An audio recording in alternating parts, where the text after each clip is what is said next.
Hello everyone, Pomum here bringing you a new Fire Emblem tier list. For this one I'm going to have to be careful because other weaker FATubers, they might struggle finding things to say about units. With me it's the opposite. I've noticed my last tier lists are maybe getting a bit too long.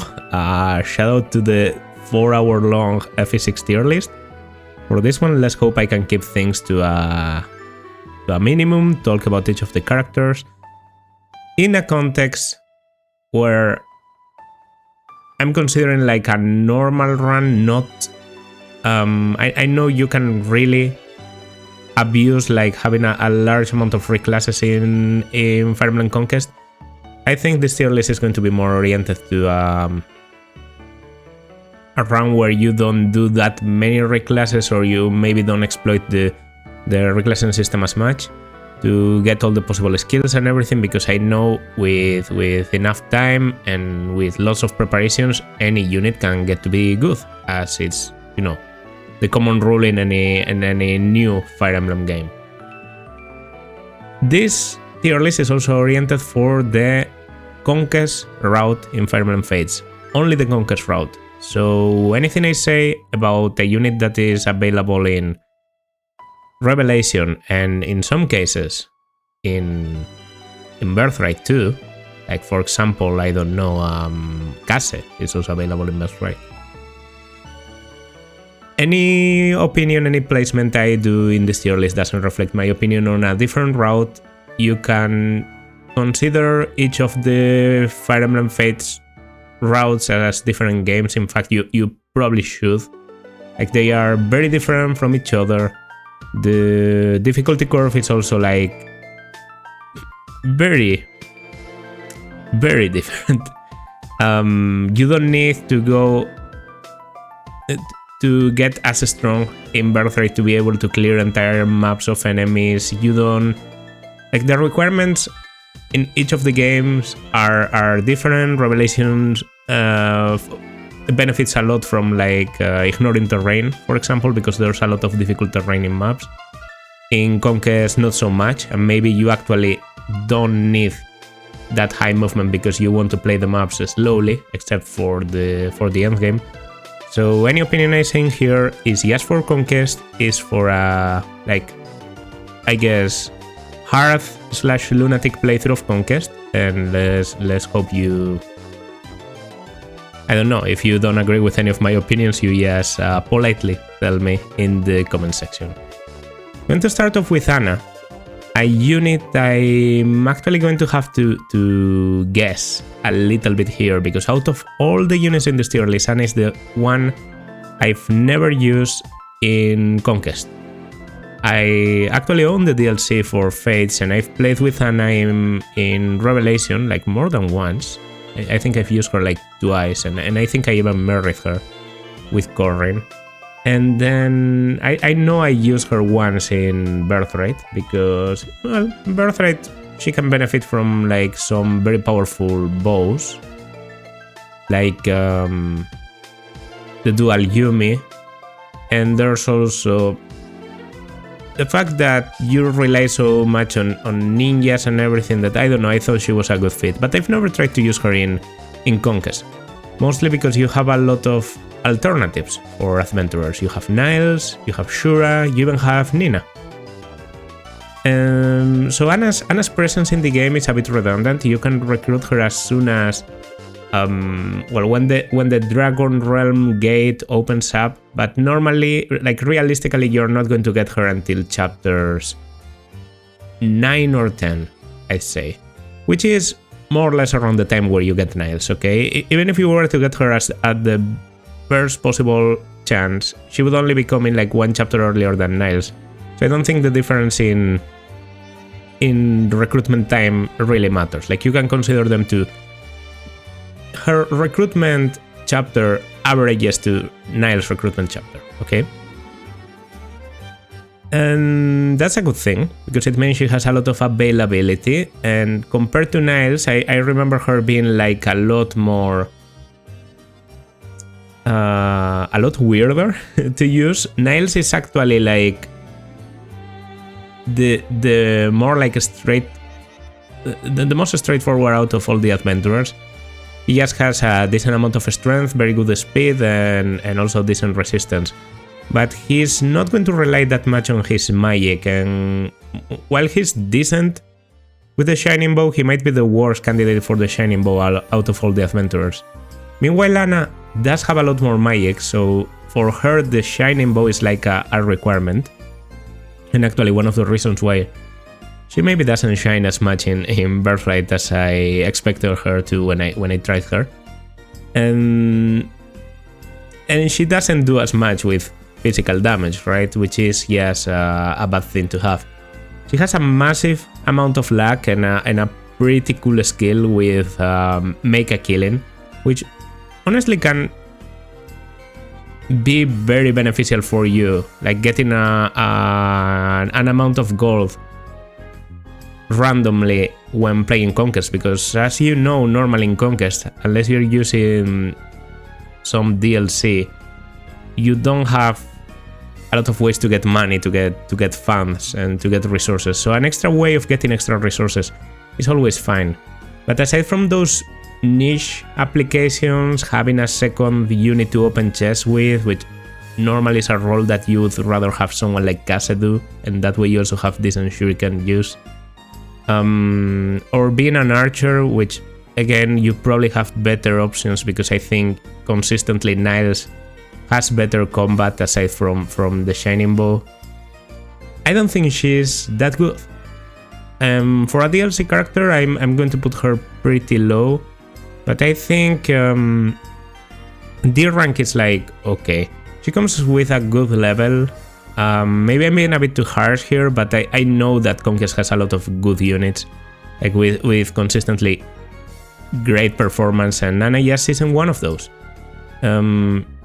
She needs the Shining Bow to function. If you want to use two units and they sort of both want the Shining Bow, even if it doesn't ever break because this is Fates,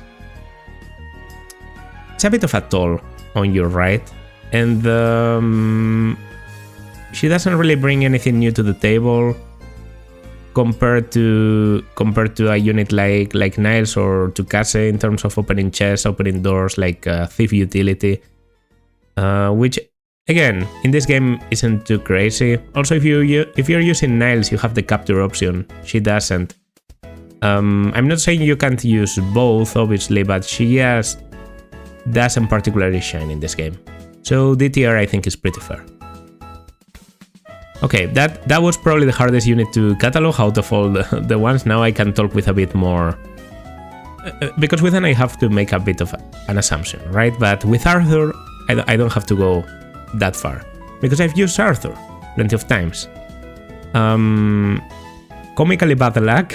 I'm pretty sure either 0 or 1 luck at the beginning, and then like 5% growth. 5% personal growth, which is just absolutely ridiculous. He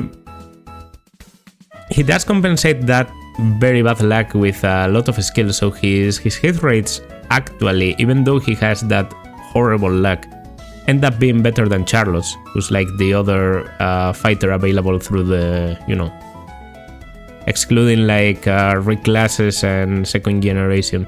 No fighter in second generation, so yeah, just excluding reclasses. Arthur is like your axe guy for the early game and for a long while before you get Charlotte. As I said, hit rates aren't that crazy, but he doesn't really need to hit to do the most important things he has to provide. First of all, fighter is an incredible class to be just a stat backpack or another unit to pair up with. He has a fast growing support with Effie, one of the most like centralizing units in Conquest early game, in my opinion.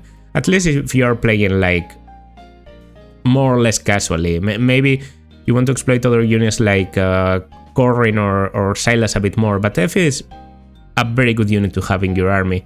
And Arthur just has, as I said, a fast growing support with her. You pair him together with Effie, and he gives instantly like 4 strength, which is just insane, and also a little bit of speed, which might seem like it's not important for generals in the future, and it isn't because they get Wary Fighter.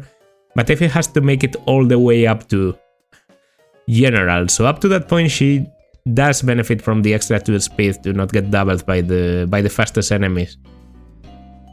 Like for example, I don't know, maybe the Pegasi in chapter 10, or the ninja could be dangerous after weakening you a little bit in chapter 10 too. Arthur can provide her that extra speed to maybe not get doubled, with some lucky levels from her too, I guess. And the extra strength that Arthur provides actually works very well with Effie's own personal skill, which is Puissance, which just gives her an extra amount of damage every time she has a lot more strength than the enemy. So Arthur can allow Effie to grow into a very powerful unit, but and that's why most people remember him as a good natural pair up with Effie, right? Because you grow that pair very fast, you get to S rank like by chapter 11, 12, and then suddenly you can get a pretty great kid out of it, all things considered, which is Percy. But he can also do that for just any physical unit. If you want to give a quick extra amount of damage to Silas in the early game, if you want to pair him up with Felicia for physical combat, if you want strength on Corrin, obviously, if you want, I don't know, a good set of stats to have on Camilla, a good set of stats to have on just basically any physical fighter in the game, and especially female ones, because they get to have a support and, you know, have Percy. They work pretty well. So Arthur is just a reliable stat booster unit. Now, combat on his own is never going to be that great. I know some people swear by Berserker Arthur and say that when he promotes, it doesn't matter if he doesn't hit that much because you have massive critical, so whenever you finally hit, you destroy everything. And it's true, he has pretty decent defense for a fighter. So as a Berserker, he's actually getting pretty tanky because he has good defense and a massive HP pool. And yeah, his critical is always going to be great because his personal, while it gives the enemies a little bit of a I think 5% more of a chance to score criticals against him, also potentiates his own ability to have criticals against the enemy. So he's a very cool unit, very gimmick-like unit, but I don't think he's that reliable outside of his use as a stat backpack. His growths, yes, aren't the greatest in a game where some units have incredibly good growths, and his combat in the early game gets overshadowed by pretty much everyone else, because other units are giving you utility, tankiness, speed, I don't know, even units like Odin, who aren't particularly great, are at least striking on enemy resistance instead of defense. So Arthur, I find myself hitting enemies less and less every time I get him with time. Every time I start a Conquest series, I just tend to pair Arthur into someone else and then have that unit benefit from Arthur. Now, all these things I've said that still make Arthur a pretty good unit. I'd say C rank is C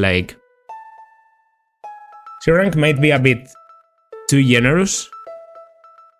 No, C rank is okay. Maybe I'm even being harsh because he is good as support, but yeah, as I said, I consider him to be mostly a support unit, and I feel like if Arthur wasn't there during the early game in Conquest, you wouldn't miss him that much, while if other units were missing, you would actually struggle a lot. For example, without Silas or without Effie, you would struggle a lot more than without Arthur. So for that reason, I think C rank is okay.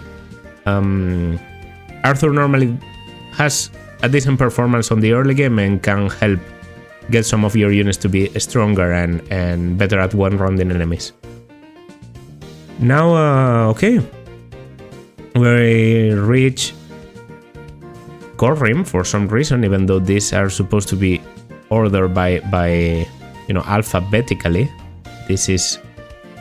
Maybe it's because it's Avatar, right? Yeah, it's probably because this unit is tagged as Avatar. But well, this is Corrin, Kamui, the main character that you can customize in any Fire Emblem Fates route, and of course in Conquest. Very powerful unit. You can... If you have a plan, Corrin is the unit that benefits the most from planning when you start a new game, because if you decide from the beginning what you are going to do with Corrin and what you are going to focus on, you can basically turn her into anything. You can make a physical juggernaut, you can make an absolute prodigy at using magic, you can, I don't know, make the best archer you've ever had in any game, you can go for a dodge tank. She has a lot of options available and is very good at performing in any of those. Has an incredibly good personal weapon on the Yato. Maybe not as good as... not as good as the Siegfried, but still like a very, very good, very powerful personal weapon. And one that like alleviates the dragon skin effect on the final boss, so this is a very good unit to finish the final boss with. Corrin's combat is always going to be great. Generally, she tends to lean into physical combat, although I know that people that are very experienced with Conquest argue that making Corrin into a magical unit and exploiting stuff like, Malignite base magic bonuses or Dark Knight base magic bonuses is like very broken. But I think she really just shines as a physical unit. You don't even need to reclass that much because honestly Norn Noble is like a very good promo.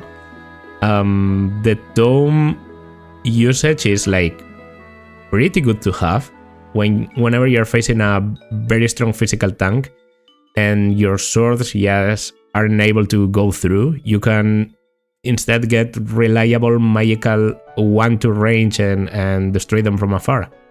And then you also have the Dragonstone use, which is something almost unique to Corrin, if it wasn't for Kana being a thing.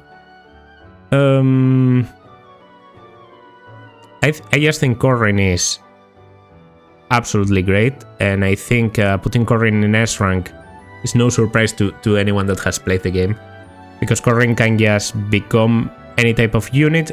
She does need a little bit more investment to work during the early game compared to units that come like ready to rumble like Camilla. I don't know, because Nor Princess isn't the best starting class in the early game, but Dragonstone usage is still pretty useful.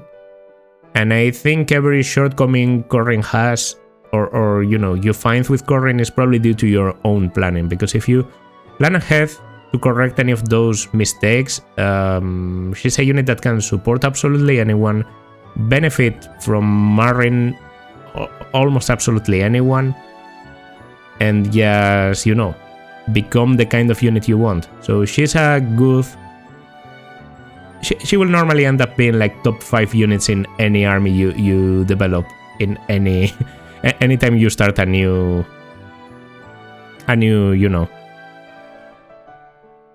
game in Fire Emblem Fates.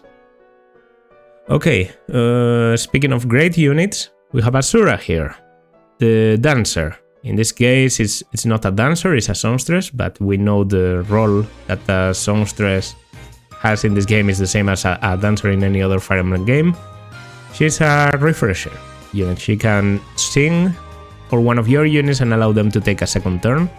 Obviously, I don't have to tell you how busted this is, especially because in Conquest, you can really do like a lot of very powerful stuff in enemy phase. But normally, because enemies are so damn strong, it's going to require, to have a good enemy phase is going to require doing like a good set of movements and a good set of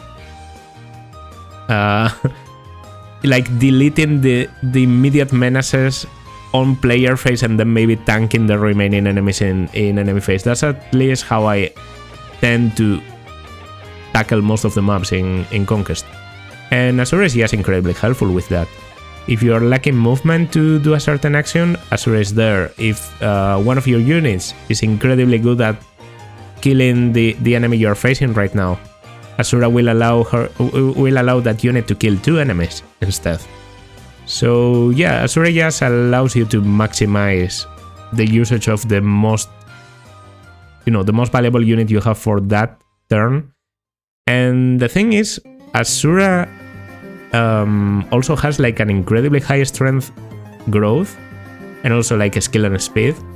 So if you want to reclass her out of Songstress, she doesn't even do that badly. Like I think with Kinshi Knight for indirect attacks with bows and everything, she performs pretty well. And even if you don't ever reclass her out of Songstress, you can benefit from that massive strength by getting dual strikes with like a powerful lance. She does cap lances, like lance weapon rank at C, so it means she's never going to provide you with something like a silver lance dual strike, but she can give you stuff like, I don't know, a beast killer dual strike that you might want to have against certain enemies. I don't know. She has her utility as a dual strike unit, and obviously the singing utility, which is just the most important thing with her. S-rank unit through and through. I know it's like 2 in a row, but these are like undeniably S-rank units. I'm almost tempted to put her over Corrin, but I know that wouldn't be fair because Corrin is like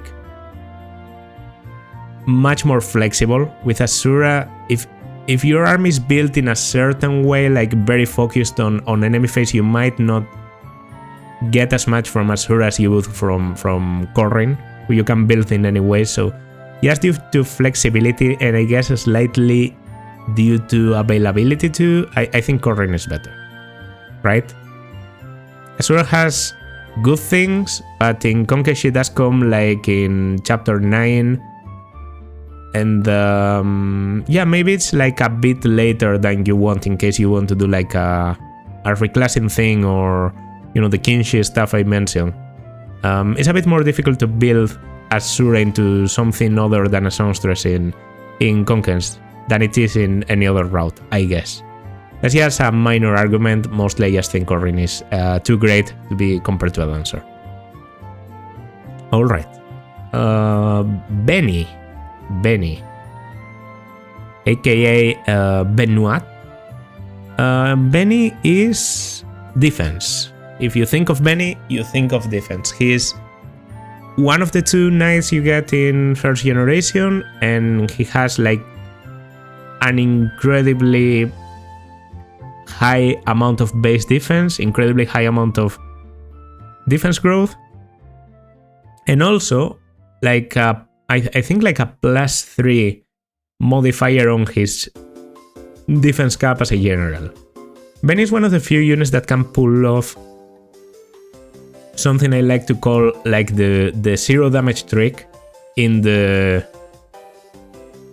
chapter 26. Chapter 26, in my opinion, is one of the biggest hurdles when you start Conquest, and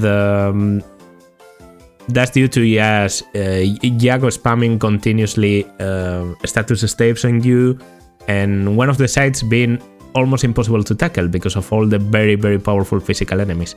But if you manage to cap Benny's defense, you give him the Brass Naginata that Azura comes equipped with in chapter 9.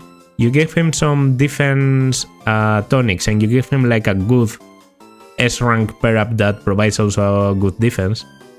He's literally untouchable. So you can just slowly but surely kill every enemy on the left side of chapter 26. Something that only Benny can do like without a lot of investment, because he tends to cap defense sort of easily if you just train him. Other knights like Effie don't have that high defense growth, and the only other unit I think has like incredible enough defenses to do this would be Ignatius. I'm looking for Ignatius right now, but I don't see him. There he is. Ignatius is Benny's son, so normally if you're getting a good Ignatius, it means you are already training Benny, so I think it's sort of redundant.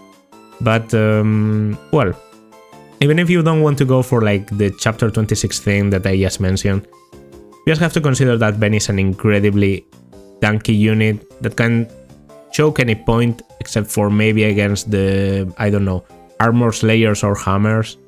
His base class is already good enough for him to last during the rest of the game. He doesn't need reclasses. He just needs the promo level 5 and wary fighter because his speed is pretty bad. He doesn't double back. He honestly doesn't even have that much attack. He just has a decent amount of skill. So he's like a reliable unit that will normally not kill more units than you want him to. Just incredibly good at choking at certain point and you know, avoiding physical enemies overwhelming you. If you need to tank physical blows, Ben is your guy. Now, he does run into some problems at some points in the game because his mobility isn't the best in the world. His combat, as I just said, he's very good at tanking but not that good at killing, so training him can be a bit of a hassle. If you want to play through the game fast, I don't think you'll find many uses in Benny, right? There's other units that have better enemy face combat because they use stuff like, I don't know, criticals and soul to recover their health back and to actually dispose of large waves of enemies without losing health. Or they do dodge tanking and then they can retaliate with, you know, a lot of speed, doubling the enemy and killing. Benny normally faces 1 or 2 enemies each phase and then they, you know, they block each other out because they can't go through him anymore. So I don't think Benny is as powerful as other units. I just think he's very reliable, very good, and doesn't need a lot of investment. He just needs a master seal and you can have an incredibly good general, more than, like, much better than most generals in the series. B rank before Benny is good enough for him.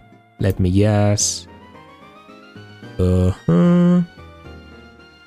I think that looks good. Okay. So, now Beruka. Beruka. I love Beruka. I think Beruka is great. And I also think I tend to overrate Beruka a little bit. She comes during chapter 10 together with Camilla, and that's kind of one of her biggest mistakes because coming together with Camilla in the unpromoted version of Camilla's class has her, you know, continuously being compared to Camilla, and that's not something you want to have because Camilla is just like one of the best units in the game. Beruka is just your reliable early game wyvern, good flight, you know, actually like pretty decent utility with lunge, and her highest points are probably her skill and her defense. Good bases, good growth, good everything. She doesn't particularly enjoy being attacked by magic. She actually struggles a little bit with that. Her speed is middling, but her biggest problem by far is her strength. Her strength leaves a lot to be desired for a wyvern. She just doesn't do as much as you want her to, and considering her speed isn't that great either, you're normally not going to double and you don't have the potential to one-shot, and then it's like, yeah, okay, I have a flyer that can carry me somewhere, but is this unit really that great if she doesn't have that combat? I think Beruka is not that difficult to use. Compared to Benny, the results you can get out of Beruka might be greater. The problem is she does require a bit of investment. Thankfully, the investment doesn't go through like getting friendship with someone else and getting a complicated reclass. She just needs one heart seal.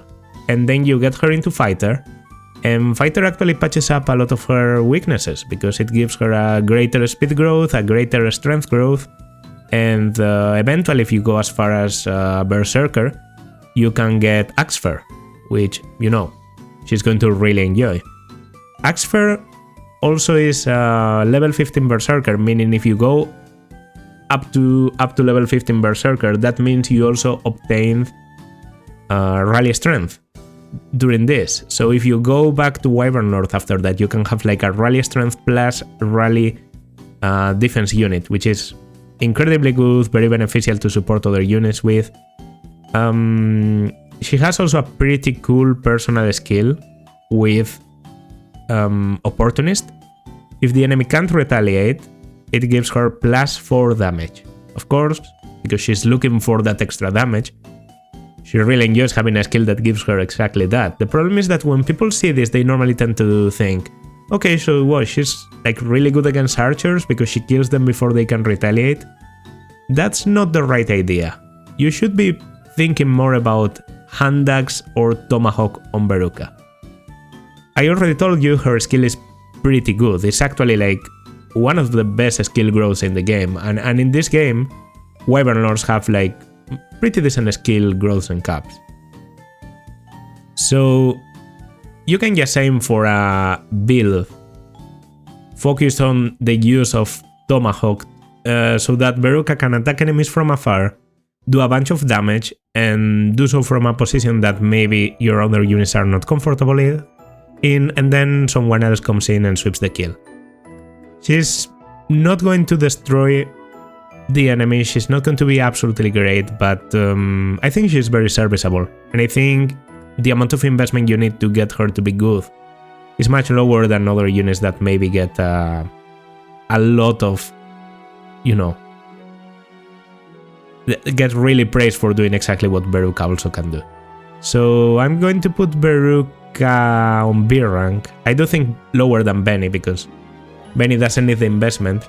I think the resulting unit, if you invest a little bit on Beruka, can be better than Benny, but I do have to admit that Benny is just, you know, a ready to go rock just to block your enemies with. For Beruka to be like a good combat, good utility, good launch user or whatever, you need to invest a little bit more to grab some skills from other classes, so yeah, there's that.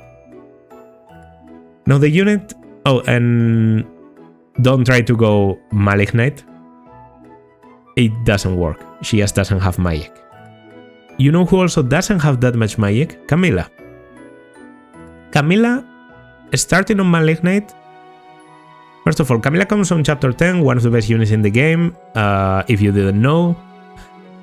Incredibly powerful Wyvern with access to both access and magic. Now the thing is, Camilla's magic is never that great, and you eventually start wondering, is this really the best class for her to be in? Because even her personal growths and caps seem to indicate that, and actually most of the magic she has as a Malignite is coming from the base magic of the Malignite class. So she really enjoys reclassing out of Malignite and becoming something else. To be able to keep her X rank, which is pretty good on base, I think C rank, normally the best thing you can do is just go Wyvern North, which is like the other promotion for Wyvern Rider.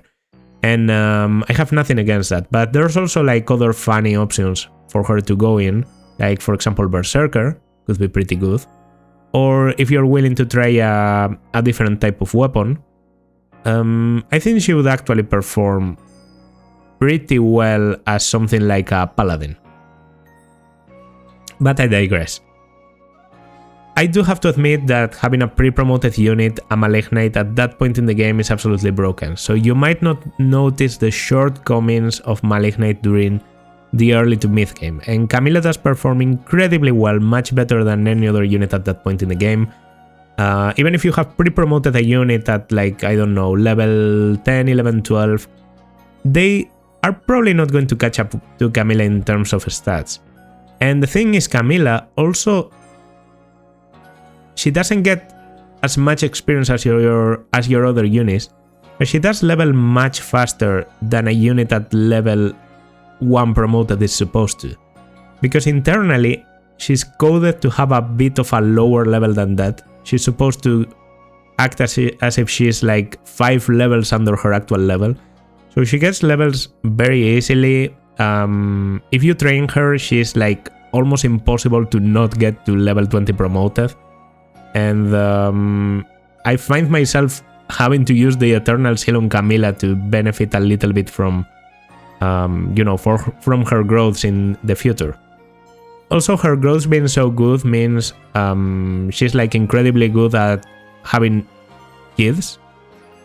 As weird as that sounds. I just noticed Sakura is here. Why? Why? I don't know. I swear, I checked and, well, whatever. I was just looking at some of the potential kids, like, well, this one, not this one, because she can have a kid with her brother, as much as Fates is sort of about that. But, for example, the Soleil you can get out of marrying her with Laslow is probably the best Soleil you can get. Sophie would be incredible, Veluria would be incredible. She just has, like, incredibly good physical growths, decent defense, pretty good resistance, and very good strength and speed. She's not that good at giving stats to magical kids, but she doesn't screw them up either. So if you want to go for something like a mixed build with a character like Dwyer, for example, marrying her to Jakob would produce a pretty good battler Dwyer with, I don't know, very good physical stats and not an unsalvageable amount of magic. She has a lot of speed in her personal growth. I think her speed is one of the best arguments to say that she should reclass out of Malignite, because Malignite cap for speed is actually like very, very low. So she would really benefit from a class that actually allows her to grow that speed to a very high level. I've seen Ninja Camilla. That's like training up two different, well, normally one very different type of weapon. I'm not saying it's impossible. You just have to marry her with Kaze, do a partner seal, and it actually shouldn't take that long to get her to Ninja, but of course, that's like a higher investment option. Berserker is pretty fun. Wyvern Lord is probably like the most immediate and the most natural if you want to try any reclass. And if you want to keep her at Malignite, it's fine. Just be advised that during the late game, she will stop doubling unless you give her an incredibly overkill speed partner like Kaze or Niles. One of the best units in the game and better than Azura at this, and then compared to Corrin, I'm going to actually put her over Corrin. So the best we've seen so far. I know I only said positive things about Corrin, but Camilla is just that centralizing during the late to mid. In chapter 10, you can have a good chapter 10, but when Camilla comes in, she really like completely saves your ass. In chapter 11, she destroys almost anyone. In chapter 12, you rely on her in like an incredible amount. Her movement is probably the highest you're going to have for anyone in your army for some time. Flight is very useful. Magic, if you keep her as Malignite, is also not that common during the early, so yeah, I think Corrin, you would really need to get lucky and overtrain Corrin for her to be as powerful as Camilla when Camilla comes. Camilla is just a low investment mid-game juggernaut with the potential to still be one of your best units during the late game, so yeah, there's that. Okay, Charlotte. I talked a little bit about Charlotte when we discussed Arthur, and I don't think that Charlotte shines in the same departments as Arthur. Yes, her combat isn't that great, and she's a very good stat backpack.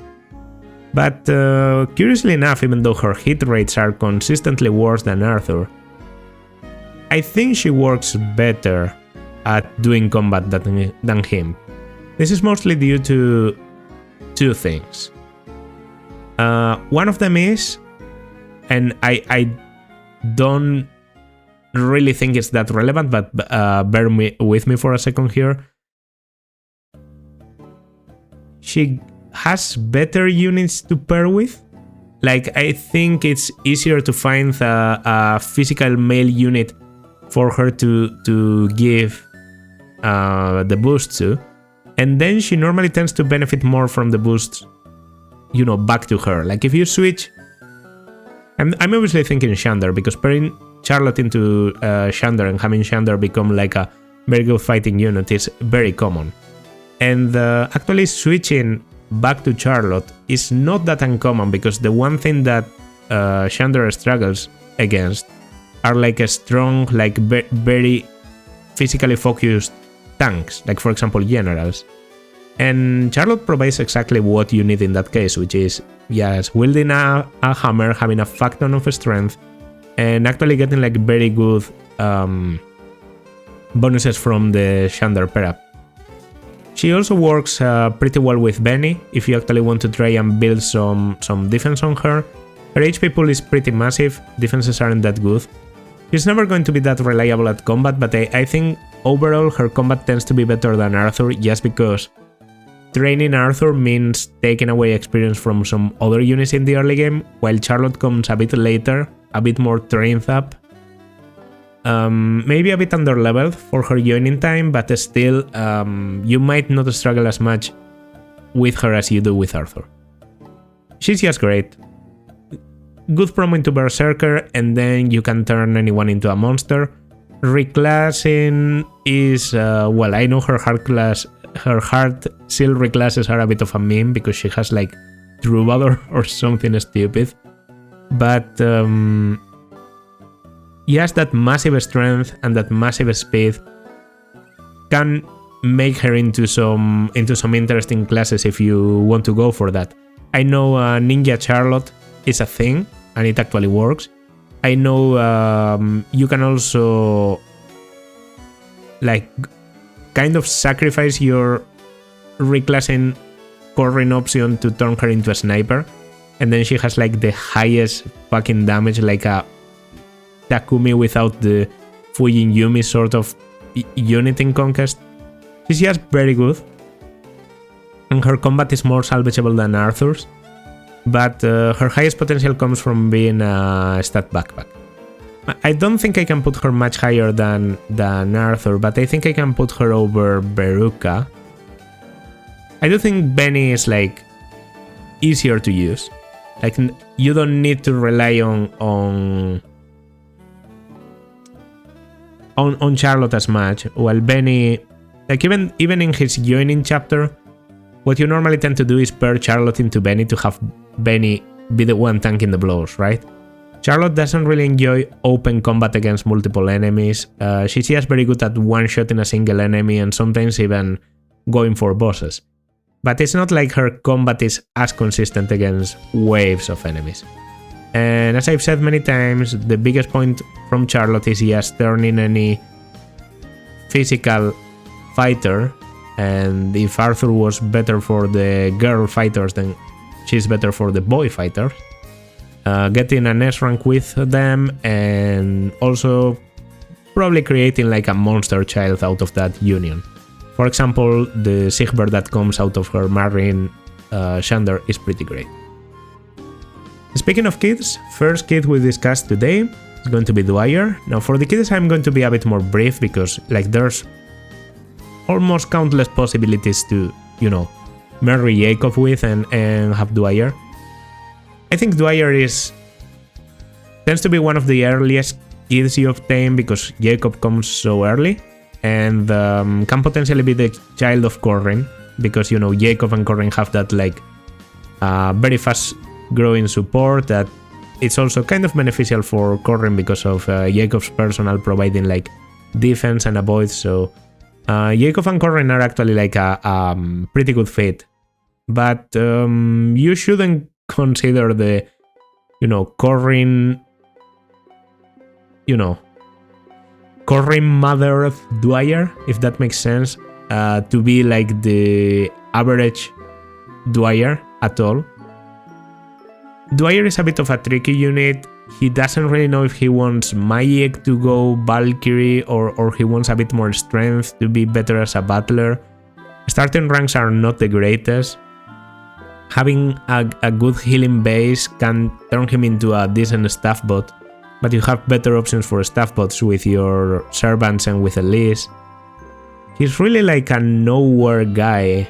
You don't really need him for anything, and he comes to fill in a void that honestly doesn't exist. I understand now why Sakura and Rinkah are here, because they are playable during the early game. That sort of makes sense. I'm going to just put Dwyer on D rank because I don't think he does that much. Like, I think if you get him, he tends to be like a filler healer that doesn't provide anything unique. Even if you give him incredible, like, I don't know, Camilla or Corrin growths for physical damage, Butler isn't the best class to be in, so he would need to reclass into something else, and then he loses his weapon ranks, like he can't benefit from something like the Offspring Seal. So training his weapon ranks for him to become a good combat unit is always going to be tricky. Most of the things he provides are just an early joining time for a kid and a good staff rank. And those, I feel, are just not enough for me to consider him a good unit, so D rank under Anna is actually suitable. Alright, Effie. Or Effie or whatever. I actually think Effie is probably better, but I think the official pronunciation is actually Effie. Or maybe I'm thinking about Etie, which is like the engaged archer. Yeah, this is Effie. Okay, Effie is very good. Early game, tank enough to not have to worry about most enemies unless you face something like the bunch of lance fighters with shield defense at the entrance of the Dragonfall fort in chapter 9. But most of the physical enemies are just not going to be able to do anything to Effie. And even magical enemies are not going to be like double and one shot her, because her base speed is bad, but her growth normally tends to get her up to a point where she can survive enemies. If you give her something like a strength pair up and she has 5 more strength than the enemy, then she gets an even greater boost at the strength, and you can reach like certain benchmarks where you one shot enemies. So yeah, that's pretty good. Yes, the potential to one-shot enemies.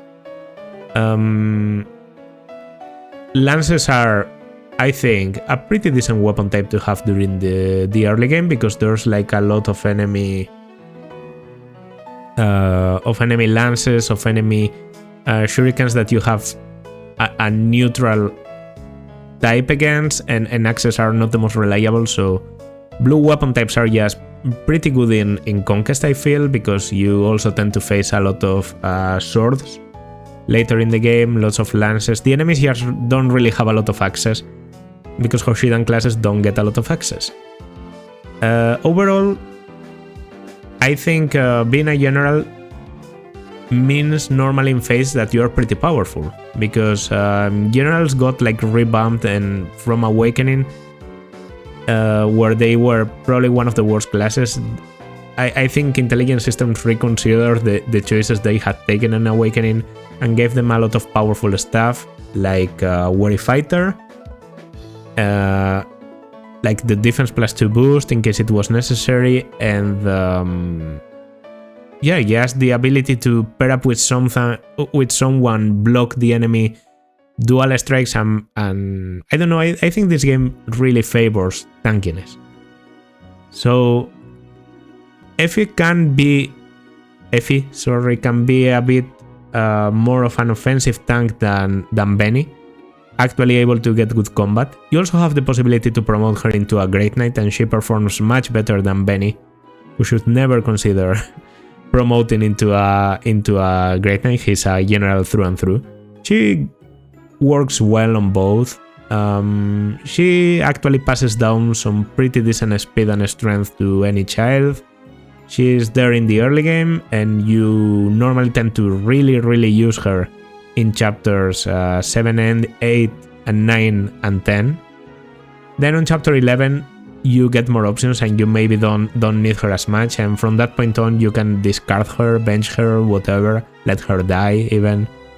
But very centralizing early game unit that I think yes deserves the A rank due to that. A tier is fair enough for A tier. Yeah, now I went like full on saying the wrong game. Effie. A rank is very good for Effie. She doesn't go as high as this, you know, good from the beginning to the end unit, but she's also not utility. She's not convenient. She's just plain good. So I think being A tier is good for her. Elise.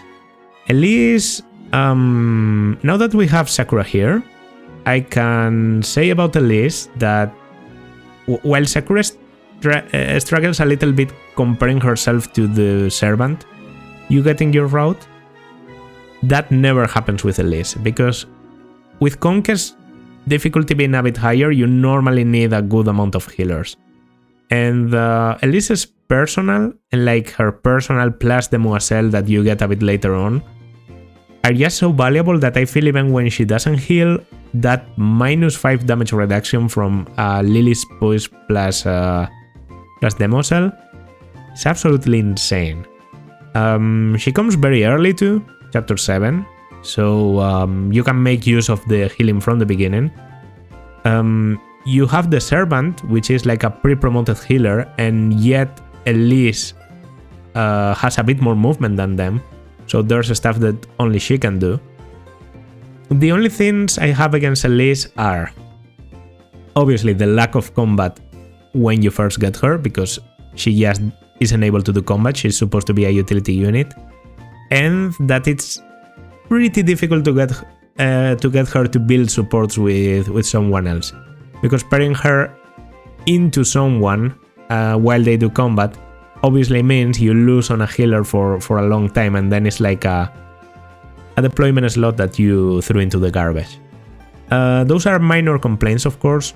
I do think that Elise is like one of the best support units in the game, arguably the best support unit after Azura, who's just, you know, the ultimate support. But she's pretty good. Great magic growth, great speed growth. When she promotes into a Valkyrie, her combat, aside from poor weapon ranks and not being able to use great tomes, is still like very good combat.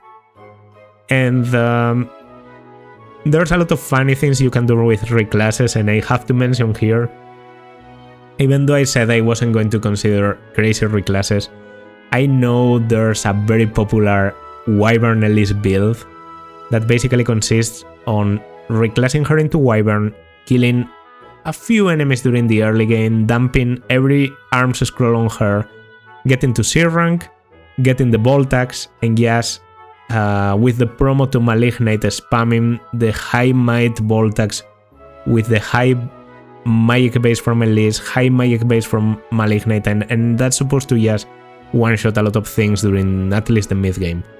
That's fun enough to at least consider, just so you know there's that option. I'm going to put her on A rank. I don't think she's as high as S rank, she's not that incredible. Better than Effie though. Better than Effie. That's undeniable. But yeah, she's just pretty great gal. Not very complicated to use. You need a healer in Conquest, and Elise is probably as good as it gets in terms of healers. If it isn't Elise, it's probably Felicia. Now there's like two kinds of Felicias you can get. Because Felicia can join very early or kind of a bit too late, depending on the gender of your avatar. If your avatar is male, you get Felicia as early as chapter 7, even 6. But if you have a female avatar, then she's only going to join you after you beat chapter 15. So, as you can understand, the difference is pretty great. I think female Corrin is a bit more popular than male Corrin, so maybe assuming you're going to get late joining Felicia is okay. But late joining Felicia actually works pretty well because she has auto-trained her shuriken rank up to the point where she can use the flame shuriken you obtained from Saizo in chapter 12. So with that magical damage plus her good base magic and good speed and decent support capabilities with staff rank, she can be a good filler unit if you ever need someone in chapter 15. I do think that her joining in chapter 6 is better for you, of course. So if you have a male Corrin, you're going to get a better Felicia. And then she's just, up there with Elise in terms of performance, with the difference that her long-term potential is maybe a bit worse, but her peak is at the early game, where she gets to do a lot of combat that your units just aren't able to. It's important to note that Felicia is a promoted unit, and she has kind of like multiple eternal seals built in. So she can level up to 40 even though she's starting on Maith, which is like a promoted class. Almost as if she was on a special class like Dancer or like, I don't know. Like things like Villager are in other games. So Felicia can level up to level 40, but that doesn't mean she has to wait for level 35 to get the promoted skills. She actually only needs to wait to level 5 to get them. So if you want to grab very powerful promoted, like supposed to be late game skills from other classes, reclassing Felicia is a pretty powerful option. And then you can, I don't know, I think I've heard a lot of things about Hero Felicia, more or less the same argument as you have with Elise, being able to use the Levin Sword for maximum damage. I also know reclassing her into strategy is pretty useful, and it just leans more into her magically oriented stats. Because Elise is a royal, she can't marry other royals, right? She can't marry Leo, most notably. So Felicia can also be a good partner for Leo, who might be struggling to find another magical girl in the game. Overall, I think Felicia has her uses, but because I have to average early joining and late joining Felicia, I'm not going to put her as high as A. I think just B is good enough. Higher than Beruka and then Charlotte. I mean, she's good enough to be at the top of B tier, but I think like early joining Felicia could be like low A tier. Late joining would be like high C tier, so around here is okay. Everything I've said about Felicia... No, more like everything I've said about late joining Felicia, like chapter 15 Felicia, applies to Flora. Filler unit, flame shuriken, good utility, and actually like very, very good weapon ranks and staff rank with B at the beginning. But her personal is slightly worse than Felicia's, even though Felicia's only benefits Corrin. This one is normally never going to get used. And her stats are just not that good for her joining time. So I think Flora is, she's a novelty unit, very late game joining. She's just not that good. And honestly, when I check all of these units and all that they provide, I'm going to actually lower Dwyer to F tier and put you into D tier. Because I think you are better than Dwyer in the sense that you don't need the investment, right? You don't need to think about what kit you're going to get. You don't need to pass down the skills. You're just ready to go and a pretty good like staff user that can just do good work in the late game. But Ana can do that better, and every other unit I said, yes, I don't know, has the early game and has the mid game to contribute. You just come too late. So sorry Flora, but you are going directly into the D tier. Forrest. Forrest, the son of Leo. Poor Forrest runs into the same problems that Dwyer does. To be honest, oh no, I'm a magical unit, my father... Well, in his case, unlike Dwyer, who's like the son of a mixed unit like Jakob, Dwyer's father, Forrest's father, Leo, is like a magical unit through and through, right? Like Leo is obviously more focused on magic, even though he has like some decent strength among all that. So Forrest obviously wants to become a magical unit, and instead of Dwyer, who prefers to promote into Butler normally, he prefers to promote to Valkyrie, to Strategist. And the problem is exactly that getting a good set of magical growths normally limits him to a few set of mothers. Like basically it can be either a very magically focused Corrin, Felicia, or Nyx. Those are like the only units that give him good enough growths to consider becoming a strategist.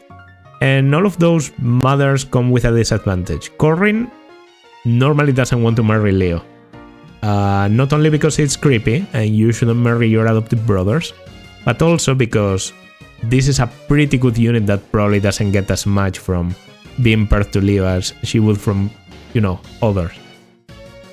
Felicia doesn't have the greatest growths, and while she can pass down promoted skills, like promoted level 15 skills, she just won't result on the best stats. And finally, while Nyx is going to give you a lot of magic and a lot of speed, I have to admit the skill and the luck are going to take such a plunge that you're going to be facing like 60% hits along the game. Also, joining time is normally going to be a bit late because Leo is not like the earliest joining unit ever at all. He comes on chapter 14, right? So it's logical to assume that Forrest is going to have to wait until chapter 17 or 18 to be recruited, even if you build Leo's support with his wife during some paralogs or whatever. I think Forrest is an F tier unit, and I think he's actually worse than Dwyer, which is a shame because I really like Forrest, like personally. I think he's a fun unit to use, but I do have to admit his shortcomings, and once again, starting with only staff rank as a kid doesn't give you the best prospects at reclassing. Alright, Gunter. Conquest Gunter, more importantly. Conquest Gunter is decent.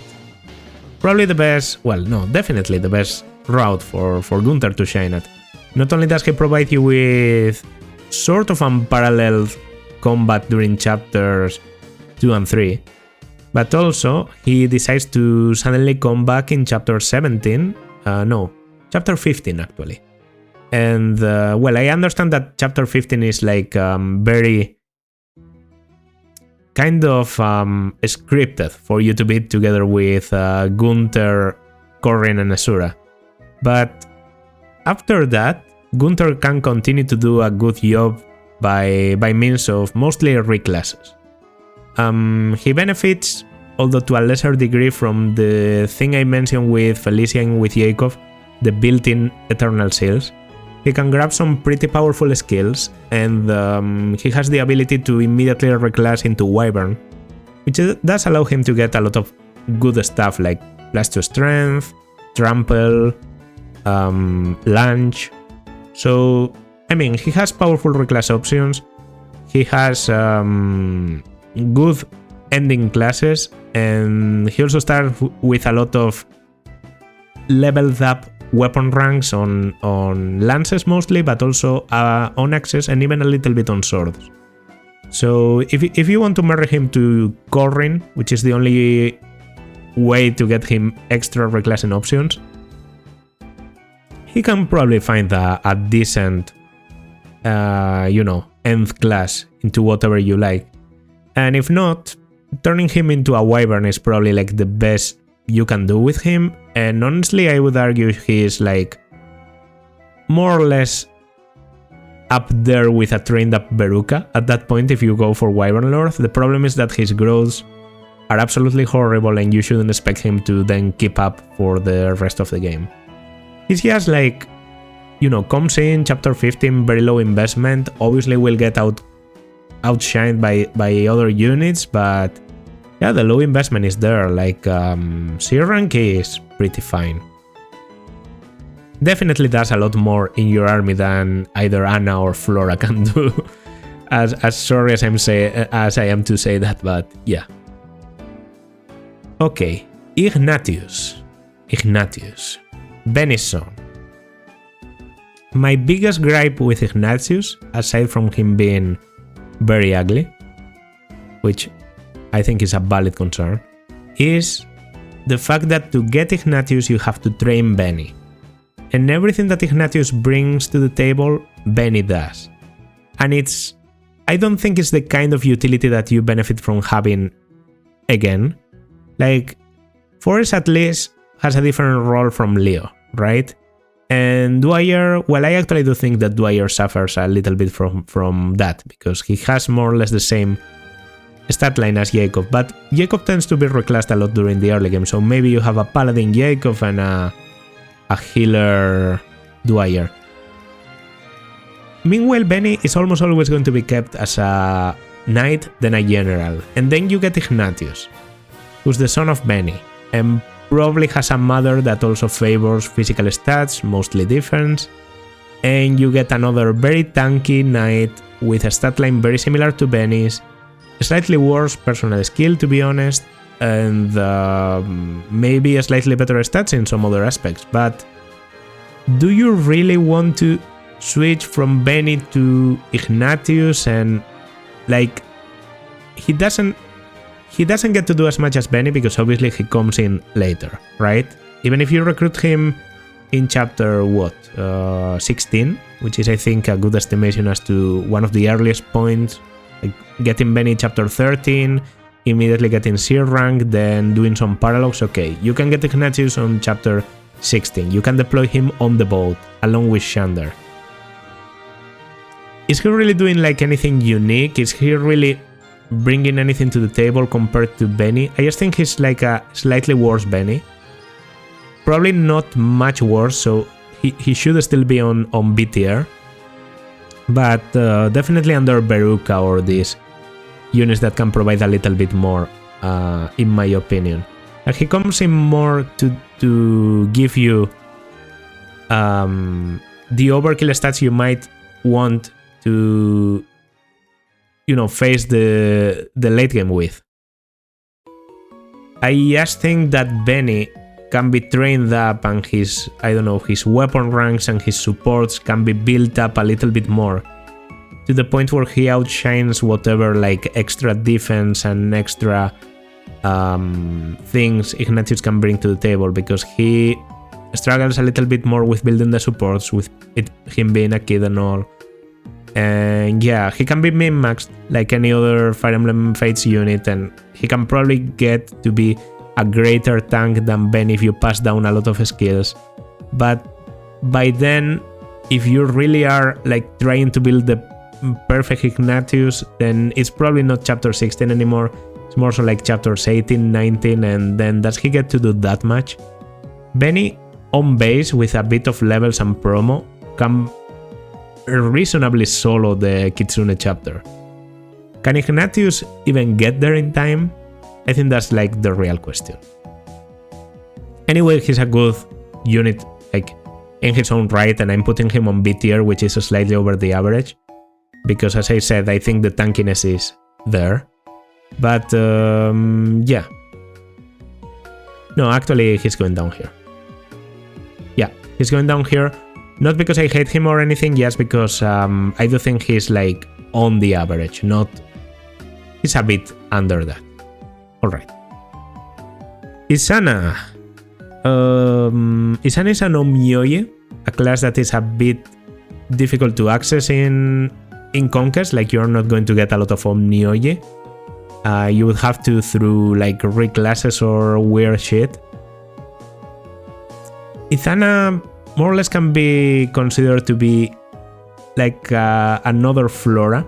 So I'm directly going to put him on D tier.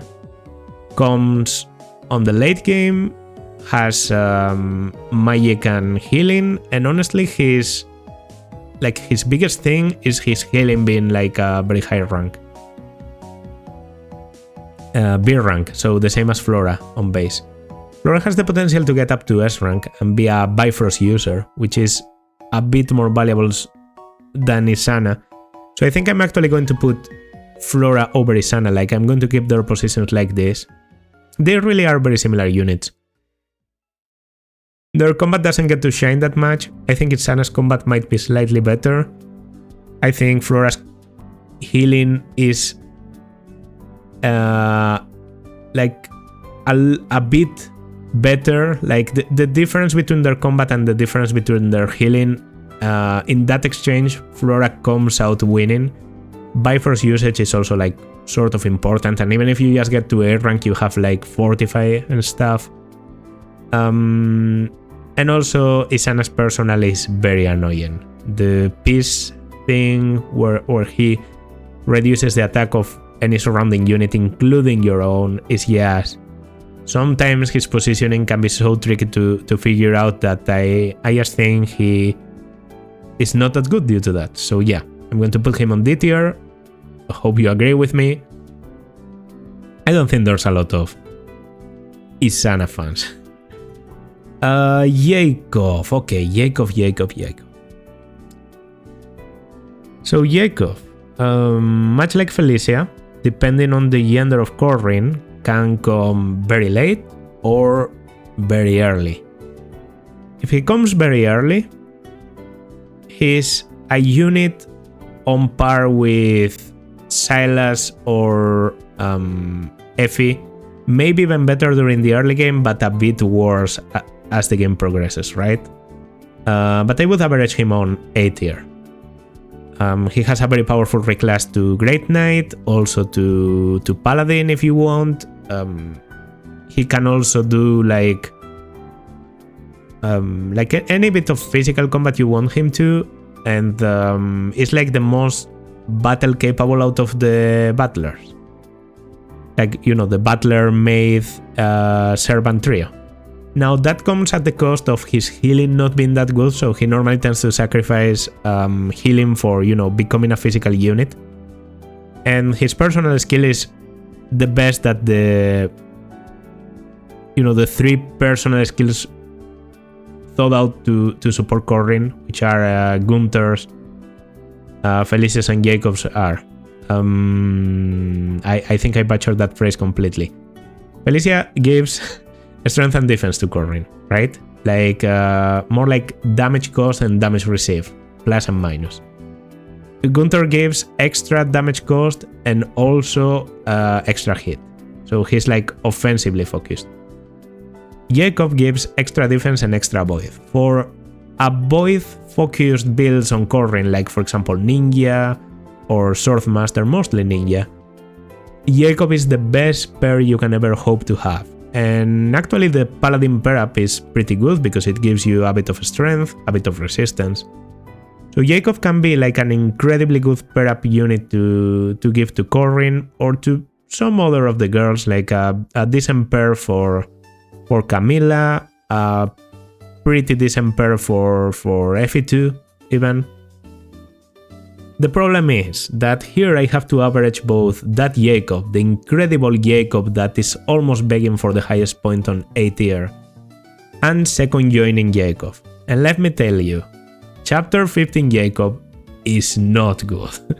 Chapter 15 Jakob sucks balls. He doesn't have good combat, he doesn't have good speed. The only thing he has is like a reasonably high amount of skill and luck.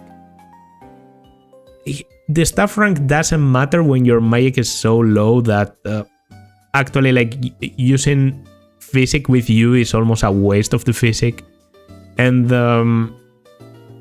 yeah, as I said, the shuriken rank doesn't matter, so those two ranks you are not going to be able to find a good reclass with them.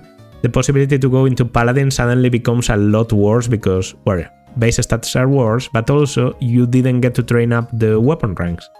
So overall, late joining Jakob is horrible. If I have to average the both of them, as I said, high A tier for early joining, low D tier, honestly F tier. Like, probably the worst unit so far for the other. So I think that tells me this is a good spot. Better than Gunter, but I did have to average both placements. I'm actually going to put you higher than Arthur too, just because of the utility. If I didn't have to average both Jacobs, and you're interested in my opinion, one goes top of A tier, the other goes bottom of F tier. So middle of C tier is reasonable, right? Okay, we all agree, perfect. Kana, the daughter / son of Corrin. I actually have two portraits here, which is annoying, but I guess I'll place them one next to the other. I can also, sometimes I create a new tier called DNA, does not apply. If I notice that like there's a double portrait, Rinkah, Sakura, I might have done that, but at this point I might as well just consider them normal units. Kana has a very unique characteristic, not only being always Corrin's child, which is obviously interesting, but the most unique characteristic out of Kana, you know, of Kana as a kid is having access to nor prince nor princess. Which means this is the only other Dragonstone user you can get in Fire Emblem Fates. And in Conquest, as I said, Dragonstone usage and Nor Noble as a class can be fun to use. Draconic Hex is like pretty useful, so these units are actually maybe even more focused into being the Corrin personal class than Corrin is, because Corrin tends to benefit a lot with reclasses. Kana normally comes into your army a bit later, like let's say chapter 12, 13, 14 is a good assumption. Let's say chapter 13. And by that point, you maybe do not want to train like a different type of weapon, right? So you want to benefit from the weapon ranks that they already have. And those are swords and dragonstones. You can do some funny stuff if you marry Corrin to Keaton or to Beluria, I guess, because then, but that would be a much later joining Kana, because then you can take advantage of that stone rank to actually, because it's actually shared together with the same stone rank you used to turn into a you know, wolf skin, wolf segner, whatever. So because those weapon ranks are shared, if you are like on B rank Dragonstone, that's like a very reasonable point to reclass into wolfskin and benefit from that and make like a good wolfskin. But I think that normally, aside from that like notable exception, because of their best weapon ranks being like swords and Dragonstone, that means that Kana is going to struggle reclassing. And because Kana is going to struggle reclassing and Nor Prince isn't a bad class to be in at all, I tend to think about Kana as a unit that is going to stay as a Nor Prince / Nor Princess. And I think that's fair, because they are pretty good at doing it, and normally if you bring them into your army as fillers, it's the best role they can accomplish, like a flexible, slightly tanky, good at doing damage and good at weakening enemies role. Kana is good, don't get me wrong. This isn't Morgan from Awakening, who is, to be honest, even better than Robin. at doing absolutely everything. But this is a good unit in its own right, and I think it deserves to be on B tier. Now I'm going to put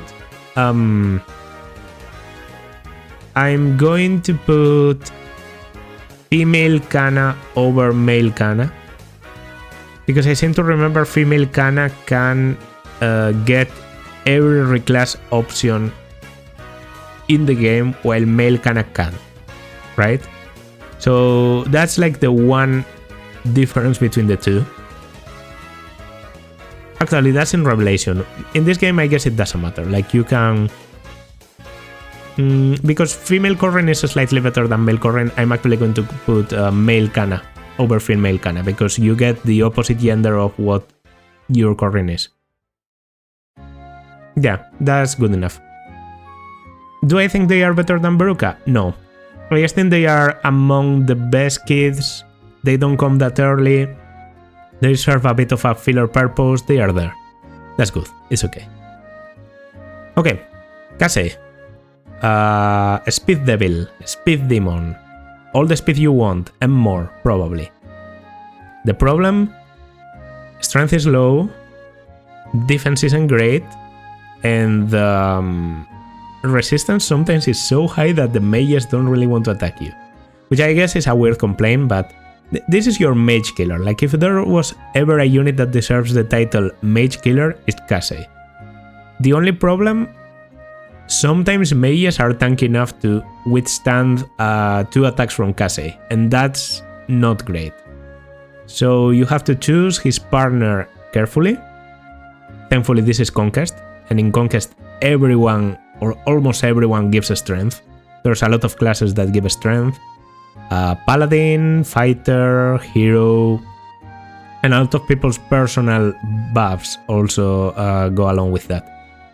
Pairing Charlotte into Kaze honestly makes Kaze into like a beast at one round in mages. Kaze with Effie also works pretty well. Kaze with Corrin, obviously. Kaze with Camilla. And this is also pretty good because these are units that aren't very good at dealing with mages. So you have like a mode switch, right? If you face a mage, suddenly you switch into Kaze, you are invulnerable to the mages, you kill them on, and then you switch again into your main, monstrous physical juggernaut. I'm more so talking about this story, like, we know Charlotte is better at being the Bucky unit. Kaze can be a bit of a, in a bit more of a symbiotic relationship with his partner, where he actually gets to do something, unlike Arthur and Charlotte. But he still finds a lot of value in being a backpack, because he is one of the few units in Conquest that gives speed, and he gives like a lot of speed. So good partner for Camilla, decent partner for honestly even Shander, who has a support with him, so you can get an A rank with Shander. There's just a lot of units in Conquest with borderline good speed that might benefit from Kaze. Beruka too. Beruka actually benefits. Very unique, shuriken use and everything A rank, in my opinion. Not as good as Effie, but the mage killing capabilities are there and they are not to be ignored. So A rank for a mage killer. Keaton. Keaton is good, actually. Like, I used to think that Keaton wasn't that proficient at fighting, and I actually, like, every time I use him, I find myself more and more surprised at his battle. Like, first of all, he's pretty accurate. Like, accuracy is actually a big problem you can run into in Conquest, because a lot of the enemies are in Hoshidan classes and they have very good like speed and luck and avoid in general, and even some occasional avoid class bonuses like Swordmaster and Ninja.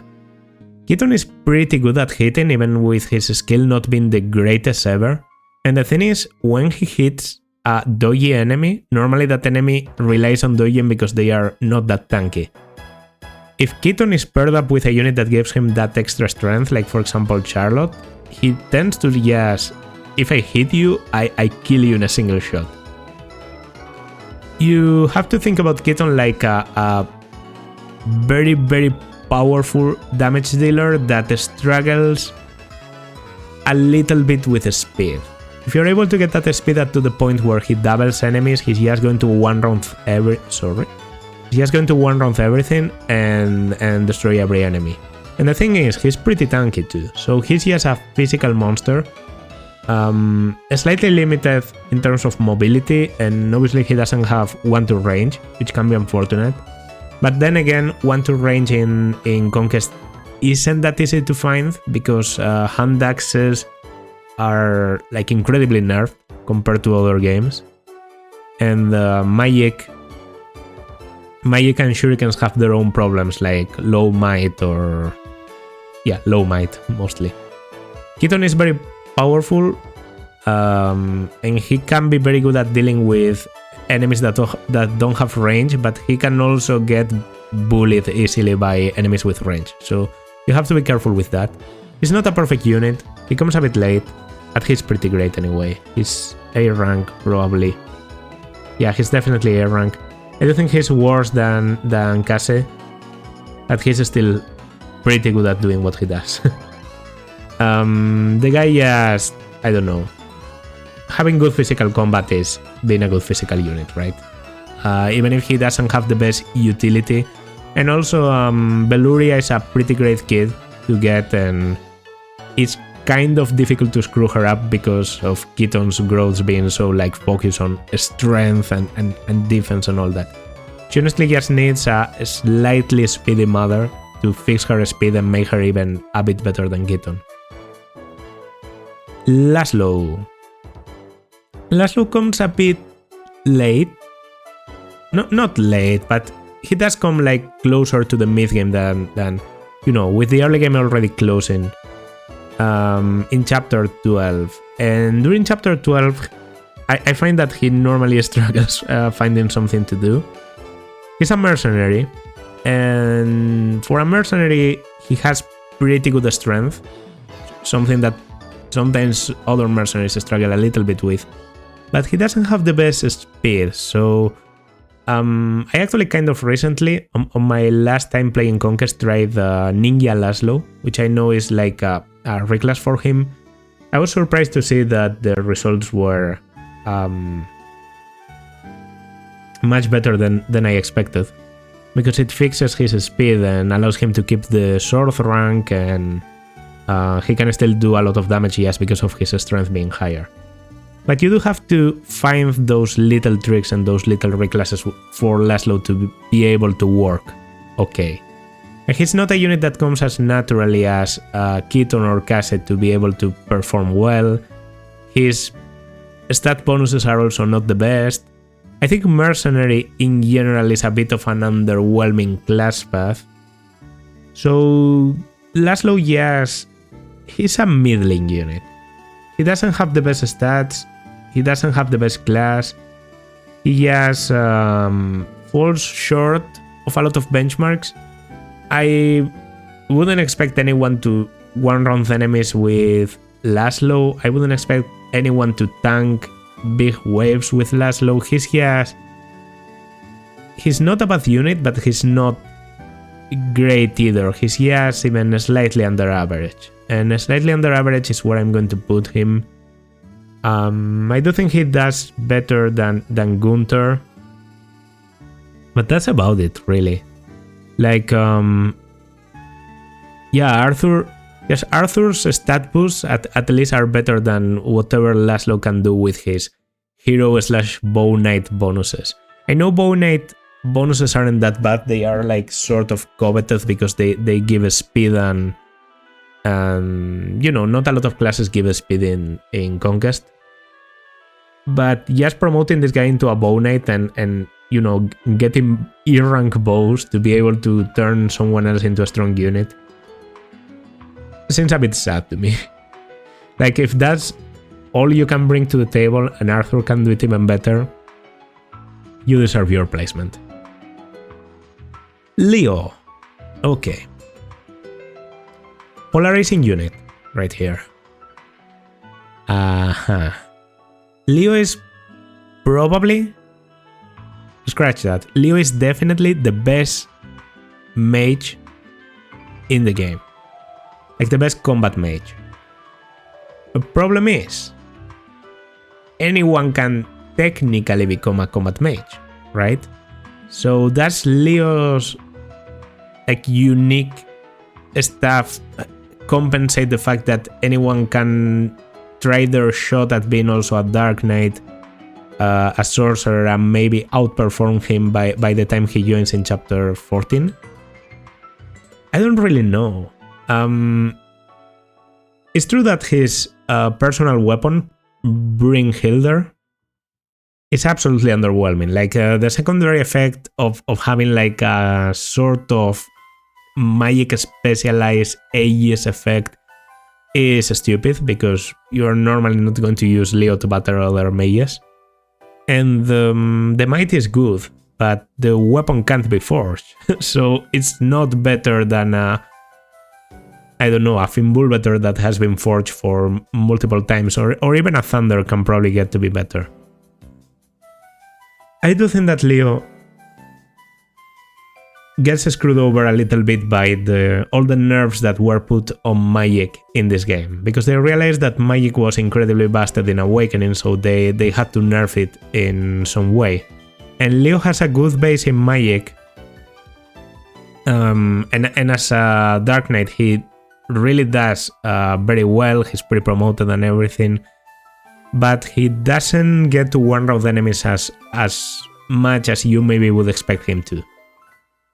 Yes, one-rounding people with magic is not that common in this game, because mages aren't that speedy and the enemies are pretty speedy.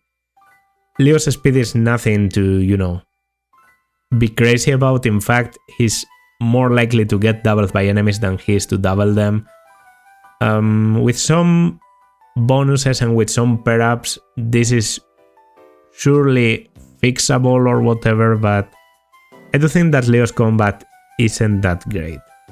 Now, he's one of those ready to go units that if you need to have someone do magical damage in your army, Leo's like the well-trained best option you'll ever get, and he probably outclasses someone like a well-trained Nyx or Odin. He's just like he's pretty good at doing that magical damage. It's just that maybe that magical damage isn't that valuable. I think he deserves to be on beer rank over here.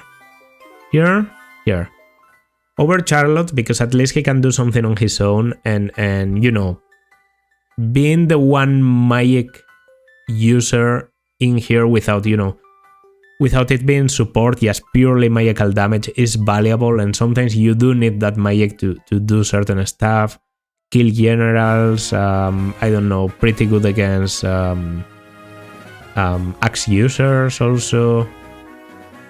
But being a mage isn't crazy, and Leo being the best mage in the game doesn't mean a lot when, well, mages in the game just aren't that good.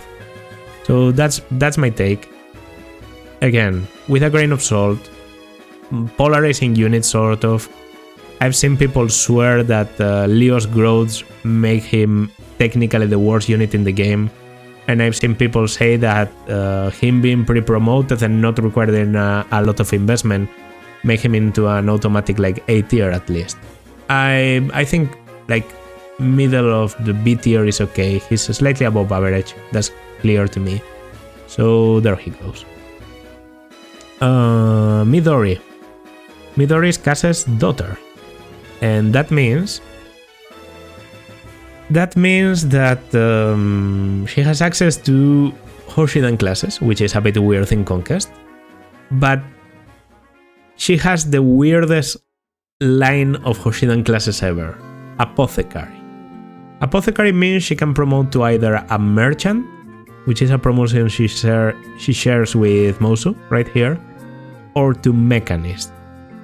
I don't know what they were smoking when they designed like merchant and mechanist, but clearly it wasn't the good shit. Like they were keeping the green one for later, like for Kinshin item, for the good class designs, because mechanist and merchant are just weird. It's true that Midori is probably like potentially the best merchant you can have in this game, and that's due to her personal lucky charm, which potentiates it just increases the likelihood of luck-based triggers by like 20% or something crazy. I think it's 20 actually. That means that Midori has the highest chance ever, like in your army, to get to find the gold bars when she activates Arms Thrift as a merchant, and that can mean two things. One, no, that skill is called Profiteer. Profiteer is the one that finds the gold bars. Those gold bars can be then immediately consumed by using Arms Thrift, an ability where she spends a gold bar to get plus 10 damage cost and minus 10 damage received during combat. Of course, you understand that's absolutely insane. But then again, it's like basically player face only, and for like, is it even worth it to use up the gold bar for that? The other thing you can do with the gold bar is just don't use Arms Thrift and sell it. Of course, this is valuable, literally, and as I've said before in Conquest, when I was talking about Dana, you have a bit of a lack of resources, and maybe getting that gold bar and being able to grind a little bit of money is good for you.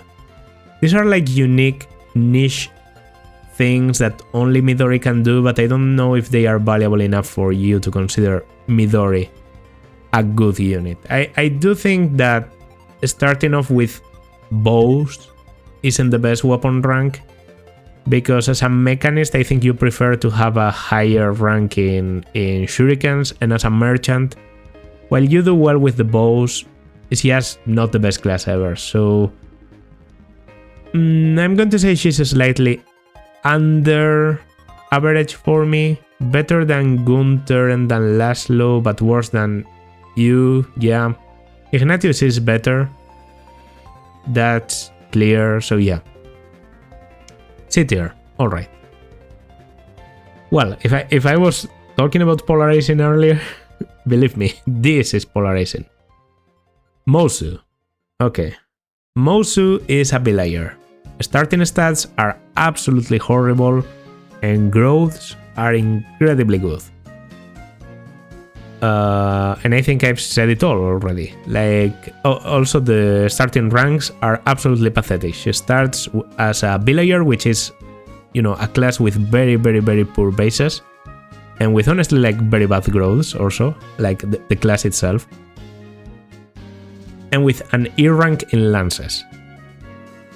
She has the option to continue being a villager and get the villager promotions, which is something we hadn't seen before in Fire Emblem, because for example Donnell just had to get out of villager into something like mercenary in Awakening.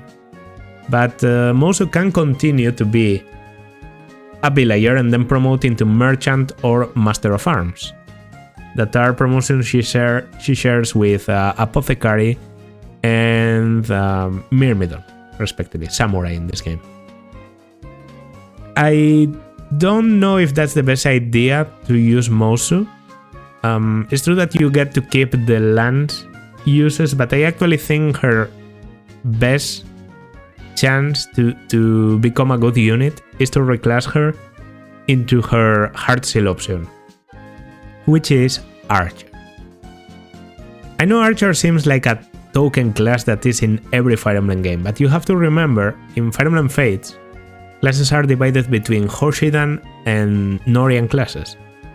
And Archer is a Hoshidan class, meaning most of the units in Nor don't have access to Archer. And Archer is a pretty good class, because bows were given like very high might in Conquest, and yes, the stats in Archer are pretty good, with very high strength, skill, and honestly like decent speed.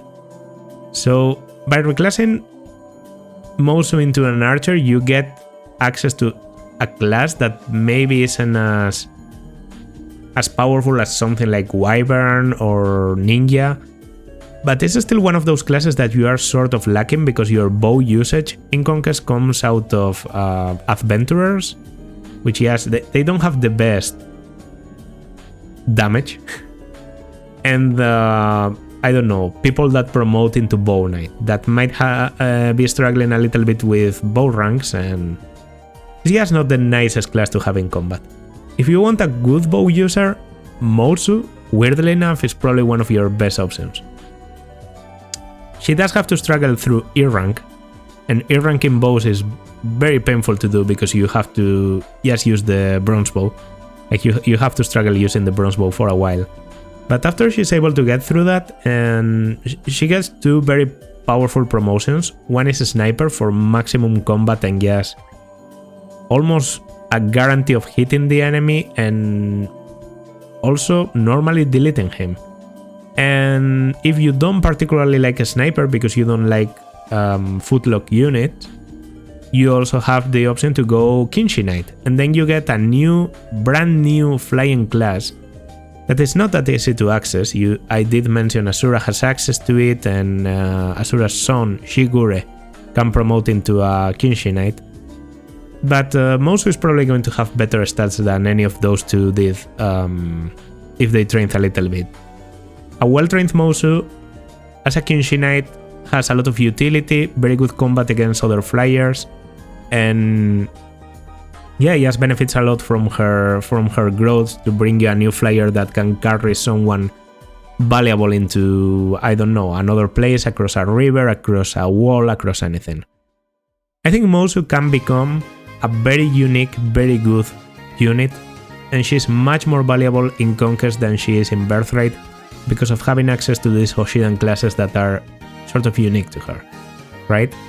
And a sniper is, in my opinion, the most valuable out of all those classes, although Kinshi Knight is also pretty good to have. However, training Mozu is horrible. So, I'm not going to put her into F tier because I think she deserves like the benefit of the doubt, but I do think she's worse than someone like Gunter. She's just like high D tier, right? These are units that you can use. They are just not a good idea. Here we might be talking about middling. Here there's definitely problems. And the problem with Mozu is to be able to get a pretty decent endgame unit, not even the craziest, yes, a pretty good endgame unit, you are going to have to struggle with one of the worst early game units ever created in a game like Conquest, where the difficulty is not to be underestimated. So I think the highest I can do for Mozu is putting her on high D tier. I don't know if everyone will agree with me. If you are a big fan of growth units and you see that I put Mozu under Gunter, I know you're tempted to kill me right now, but guys, this is the harsh truth. Alright. Niles. Now I was saying all this about the bows being good because the combat from your outlaws and adventurers isn't that great. And yet Niles is going to end up being much higher than Mozu because at least his combat, even though it doesn't stretch that well into the endgame, is pretty good for the early game. Where, as I said, he gets a high might from the bows, and his accuracy might not be the best, but his speed is pretty nice. So he tends to double enemies, and if he hits one of the 2 times he has the chance to, then at least he's doing something. I think Niles is a pretty good unit. He can be trained into a good combat unit, but mostly I consider him to be good because he provides decent combat while clearly being a utility focus unit. If you promote him into an outlaw, you have the ability to provide extra healing, open chests, open doors, all that while probably being like one of the best archers in your army. So very valuable, effective damage against enemy Pegasi and Kinshin mostly. Also some Wyverns, but because this is Conquest, most of the enemies are going to be Hoshidans. So against the Pegasi, he also has the weapon advantage from the bows, meaning he's going to be much more accurate than you might realize due to his, his skill might not seem the best, but he actually has some decent combat. Niles is good. He's just playing good. Good early game, good mid game, good late game, and if that wasn't enough, and all that utility I just mentioned wasn't enough, and all that combat being pretty decent wasn't enough, he has a very unique thing, which is the Capture personal ability. Capture allows Niles to literally take almost any NPC unit, like any non-playable enemy unit, and turn them into a prisoner of war. And then if you're able to get the resources to recruit that prisoner of war, they join your side. So Niles is, in a way, a generator of disposable units, and in any map, just by bringing Niles, you have the ability to recruit up to 4 units by the time you have built up your prison to have the maximum capacity. Up to 4 fucking units that then you will be able to deploy in the next map and throw into suicide missions without having to worry about them that much, because their bases are well, they are well balanced to that point in the game, but they aren't as valuable because their growths are just not great. There's probably like enough material to do like a whole video about why capturing is one of the most powerful tools you have in Conquest. Obviously, I don't think these captured units are better than any of your own unique, well-trained units, but in Conquest Lunatic, a lot of the enemies tend to have like tricky skills or like well thought out skill sets, and when you recruit them into your side, they actually keep those skills, aside from a very minor amount of enemy-only skills like Inevitable End and whatever. So you can have Master Ninjas, you can have multiple flyers, you can recruit mages from the other side, you can get mostly Hoshidan classes, which is the ones you are struggling to get into your army. So yeah, I just think Niles has a lot of unique utility that, in my opinion, puts him at the lowest edge of A tier.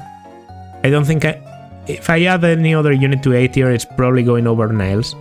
But I'm going to put him on A tier. He would be up here on B tier, probably like slightly over or under Benny for me, if it wasn't because of Capture. I think Capture is very flexible, very valuable, and only Niles can do it. So there's that. And honestly, that might have solved the next unit for me. The next unit is Nina. And everything I said about Niles kind of applies on Nina. Not really. But one of the things that doesn't is Capture. Nina has a different skill related about, being slightly creepy and fetishizing, homosexual men. But that's par for the course in Japanese games. Nina is a good unit. Her stat line is probably a bit more refined and a bit better than Niles, and due to Niles' couple generally being like a physical unit, Nina is probably going to be better at doing combat than her father, and you might be tempted to say that Nina should be placed over Niles. But there are 2 things that speak against this. One, and the most important for me, I guess, is Capture, right? The second, and also pretty important, is availability. Niles comes very early on Chapter 2. Chapter 2, yeah. Sorry, the second chapter on Conquest, which is Chapter 8, right? The Ice Village. And let's be real here. it's a bit more difficult to get paralogs to build your supports during the early game, so Nina isn't going to join you until what, chapter 13? 12, 13? 12 at the earliest? So she's going to miss on a lot of opportunities to do stuff that Niles is like very good at doing. Niles can shoot down the Pegasi that continuously try to get the point you are defending in chapter 10, one of the most difficult in Conquest. Niles is also pretty decent at facing the ninja in chapter 11. Niles is very valuable in chapter 9, where you don't have a lot of units to tackle Dragonfall with. And yet Nina comes a bit later than that, just in time to, you know, still do something in chapter 16, 17, but she misses on a lot of those great chapters where Niles just has that, you know, unique bow contribution. So while I do think she's like almost on par with them, because of missing all those opportunities and all that, I'm going to put her a bit lower. I'm going to put her over Jakob, on average over Jakob, I think, in case you recruit her. I'm not considering how difficult it is to get them, I'm just assuming you get them on average on a certain chapter. And I think Ignatius is slightly better than her, so I'm going to put her here. But yeah, that 2-tier difference comes mostly from capture and from not being there during the early game. Early game is just so difficult that being there does a lot for me, personally. Okay, we have now Nyx. Nyx is a dark mage, one of 3 we can talk about that are just here in a fucking row. Alright. So Nyx is the second dark mage you get. You get her in chapter 9, the Dragonfall one I just talked about. And she's a monster magic and monster speed unit that basically lacks any other stat. Tankiness is almost inexistent. She has like a 40-50% resistant growth, but it's not crazy. No defenses, horrible luck, horrible skill, and very poor HP. So, does that mean that Nyx is a good or a bad unit? As I said, one-rounding enemies with magic is not that common anymore. If there's a unit that is capable to one-round enemies, it's Nyx. The problem is, the poor skill and poor luck I just mentioned have her struggling with like incredibly low hit rates, incredibly low. And I find Nyx that while she's a very funny unit to use, and if you get to fix those hits with any crazy thing like, well, in Revelation it would be probably Quixotic from Basara or something like that. In this route in Conquest, I'd say her best chance to get a good hit rate is probably to Friendship Seal with Mozu, because she does have a support with Mozu, and get Certain Blow from a Sniper. Of course, both of those options are just a bit ridiculous and a bit high investment. Generally speaking, just having Nyx and you know, promoting Nyx into a sorcerer and expecting her to function as well as someone like Leo doesn't happen. She really isn't that good. On lower difficulty she might be able to do a good job, and there are some pretty powerful tomes like Lightning that might allow her to overcome those shortcomings in hit by just hitting multiple times and betting on at least a certain amount of them destroying the enemy. But you can't really compare Nyx to any of the previous units I've mentioned. She's just not that good. So as much as it pains me, D tier is right. I think she's better than Nana.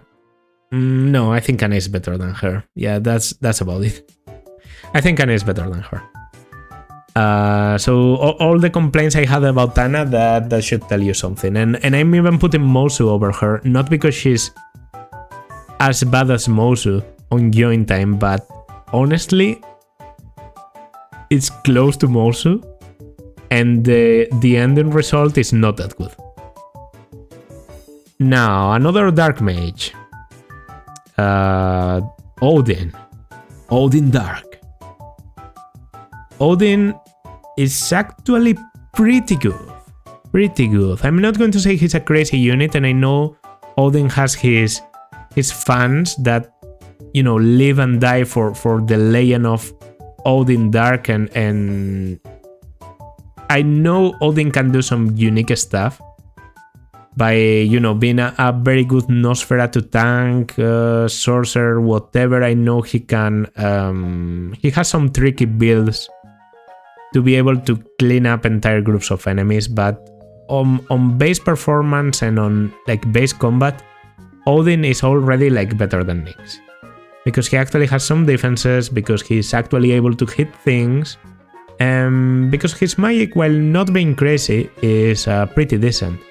And his strength is also salvageable enough that if you promote him to a Dark Knight, he actually gets like a massive bonus in strength. And when I say massive, I mean like +8 or something insane, +6. So yeah, Odin is as flexible as it gets for a mage in this game. In my opinion, it's clear I have to put him on C tier, because he's worse than Leo and he's better than Nyx. He needs the investment, but the ending result is going to be better than Nyx, clearly over Jakob in my opinion. And because all of those tricky builds I just mentioned are actually pretty viable to do, I'm going to put him over Nina, but not over Ignatius, because, well, Ignatius is one of the best kids in terms of, yes, tanking enemies. Do I leave? I think I'm going to leave this like this. No. I actually... Okay, yeah, it's probably for the best, yeah, I don't know what else to say about Odin. The Nosferatu use and the early game contributions, they are pretty insignificant to me compared to what other units are able to achieve during the early game and what other like completely busted builds can achieve. I know Odin just has this that soft spot in the heart for certain Fire Emblem players, and I'm not going to come here and debate your personal preferences. I understand why Odin is popular. I think the character has to do a lot with that, because, you know, cleaning the game with a guy that's as stupid as Odin is pretty funny, but even so, I have to say, like, on a casual playthrough, just using Odin can lead to a good unit, but doesn't necessarily always mean you're getting a great unit, right? Weirdly enough, Ophelia, his daughter, actually has some very, very good growths, and that's because the way you get kids in this game is done in a certain way where the growths of the father don't really matter, right? You kind of have to average the growths of the mother with the personal growths of the kid, and they are normally like loop-sided enough to compensate any like crazy alteration, and like it's unless it's like a very magically focused mother or whatever. So Odin has a weird stat line for a mage, with his stats being like very even. He has like a lot of 40s, 50s across the board. Meanwhile, Ophelia is a lot more like, I think she has like a 70 on magic and a 60 something on speed. So she's thought out to be an offensive mage, and a good one at that. And Odin is one of the units that benefits the most from marrying Elise, because Elise, you know, she's looking for a magical partner to give all those magical growths to, and no real good units as you go across the tier list until you find this guy, and potentially Jakob. And I do think giving those magical growths to Ophelia is much better than giving them to Dwyer, because Ophelia is in a starting class where she can get a lot of tome weapon rank yes by using an offering seal and promoting into a sorcerer. Her joining chapter is also not that difficult to beat. A bit more than Dwyer's, obviously, but I'd say you can get Ophelia pretty early, as I said with Nina. Chapter, I don't know, chapter 14 or so, chapter 13, chapter 14. And yeah, just having an actual, like, damage dealing mage that is almost like a Nyx with accuracy is very valuable. This is one of the few kids I'm going to put very close to their father. And I'm actually going to put her just here. And this is only due to good, reliable magical units being so rare in Conquest. I think Leo's lack of investment still gives him the upper edge over Ophelia for me, but I do have to admit that Ophelia is better than Odin, and just, you know, using Odin up to the point where you obtain Ophelia and then benching him is a perfectly reasonable idea. On my last run, I went for Swordmaster Odin. I confirmed that it's just a meme build. It's absolutely horrible. But the Ophelia I got out of that, even while training mostly strength on Odin, was incredible. Incredible. Much better than Leo, to be honest. And yet, I had to obtain her. Meanwhile, Leo just comes ready to go. There's no need to pass skills. There's no need to do anything. So I think we should all value that. And that's why I'm still putting Leo over him. Now this, while not my favorite personality-wise, this is probably the strongest kid in Conquest, Percy. Percy is the kid of Arthur. And that already means Arthur is, you know, because he tends to be paired with a strong physical units, the resulting kid is normally going to be like a strong physical one that, you know, Arthur was able to provide a lot of strength to the mother. The mother snowballs into a physical monster, and then Percy's base stats are pretty good. But not only the stats are good, the starting class is good, because this guy is a wyvern.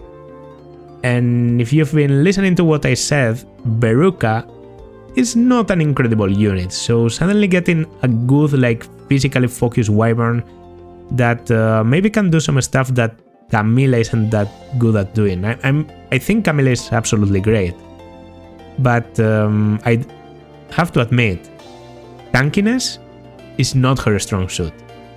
She can do a fair amount of tanking by the time she joins, but that's just because she's a lot higher in level and she's promoted compared to the enemies.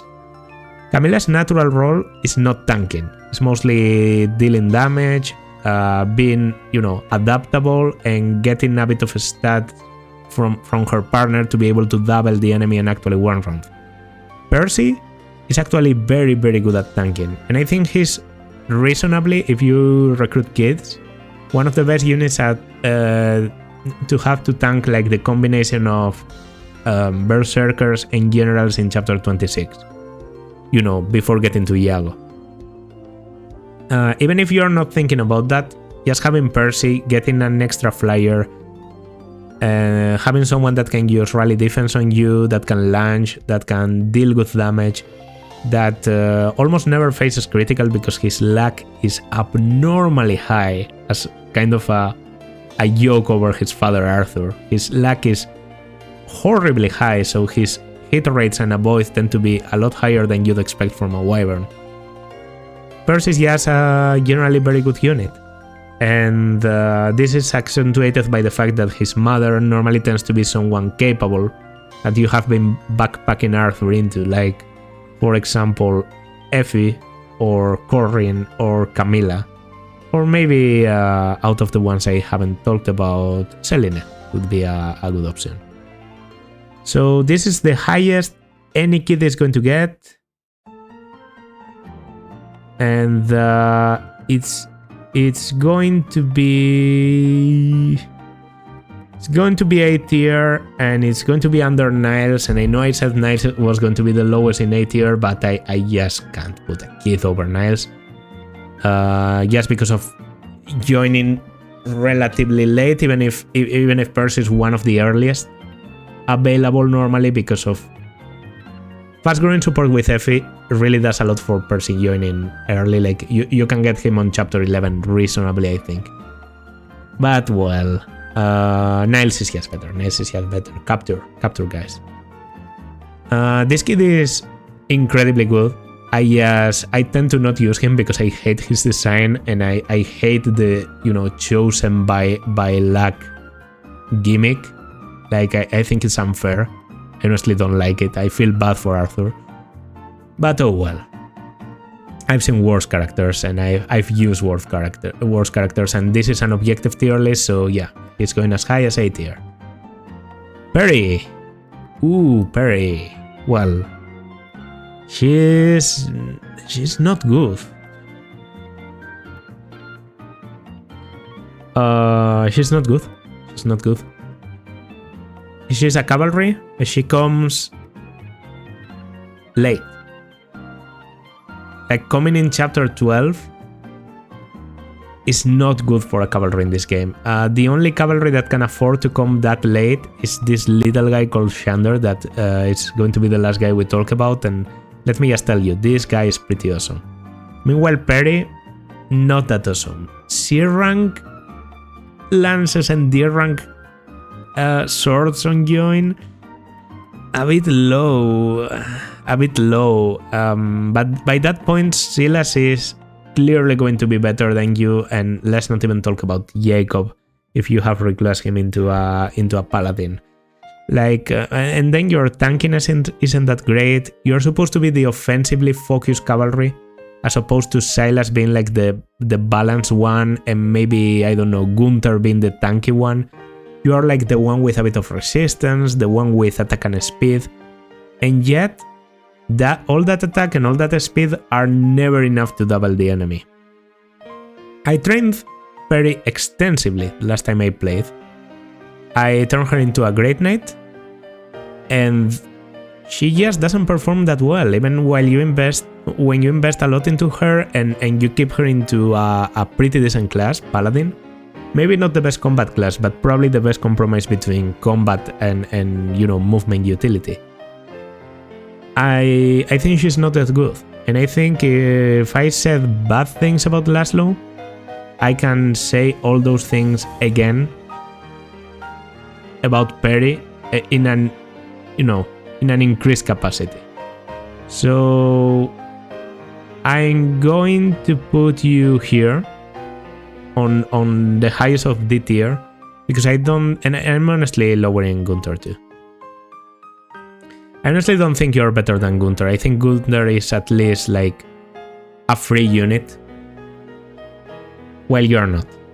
You're just, even if I train you, okay, maybe I don't struggle as much as with Mozu or Nyx or anything, but you're not that easy to train, and the resulting unit is just a middling cavalry that falls short of Silas, that doesn't really get any great reclassing option. The ranks just aren't there, the stats aren't there. Laslow, as ridiculous as Laslow can be in certain aspects, I don't know, he has his personal that I didn't even mention. He has the ninja reclass. You don't get anything. Your reclass is Dark Mage. What am I supposed to do? Like Dark Knight and go in with D rank swords, and it's like, oh, much better than an early promo of Odin that has E rank. I don't know. There's something with Peri's design as a unit that doesn't work. I think that you were supposed to consider her a growth cavalry, and yet it just doesn't. Her stats don't grow up to the point where you can really benefit from that. And I think it's mostly due to some of her caps, because she does have like a good growth in speed, that normally clashes directly with her caps in cavalry not being that high, or speed, I mean. So I really can't find any valuable reclass for her. I feel she would benefit a lot with her stat line being like, what? A hero maybe? Maybe a wyvern would be decent for her, but then we're already talking about like marrying her to someone that can pass the reclass option. If there's a way to make Peri better, I missed it, and I think it requires a fair amount of investment, so there's that. Well, then this is going to be quick. Rinkah and Sakura go there, right? I'm going to talk about them briefly, I guess. Rinkah and Sakura have to be used mandatorily during chapters 4 and 5. Rinkah is actually like sort of useful, more than Sakura, so I actually think putting her over Sakura is okay. She's a stat backpack, that's fine. Sakura comes only for chapter 5, Mother. She's a healer. I don't know. Those are pretty scripted chapters, and I don't think it's worth it to really go a lot in depth about them. Yes, I put them in the lowest point at this tier list because while they are useful when they come, you can beat those chapters without using them, and you should really avoid giving them too much experience. And if possible, you should steal everything they have before the route split. That's my opinion. So take it with a grain of salt, and let's continue with an actual unit. Selena. Okay, Selena is an interesting unit, and I think it's been a time. It's been some time since I considered like Selena as a unit and talked about her. Selena, like, aside from Kaze and Niles, this is like the best option you have for a speedster, right, in Nor.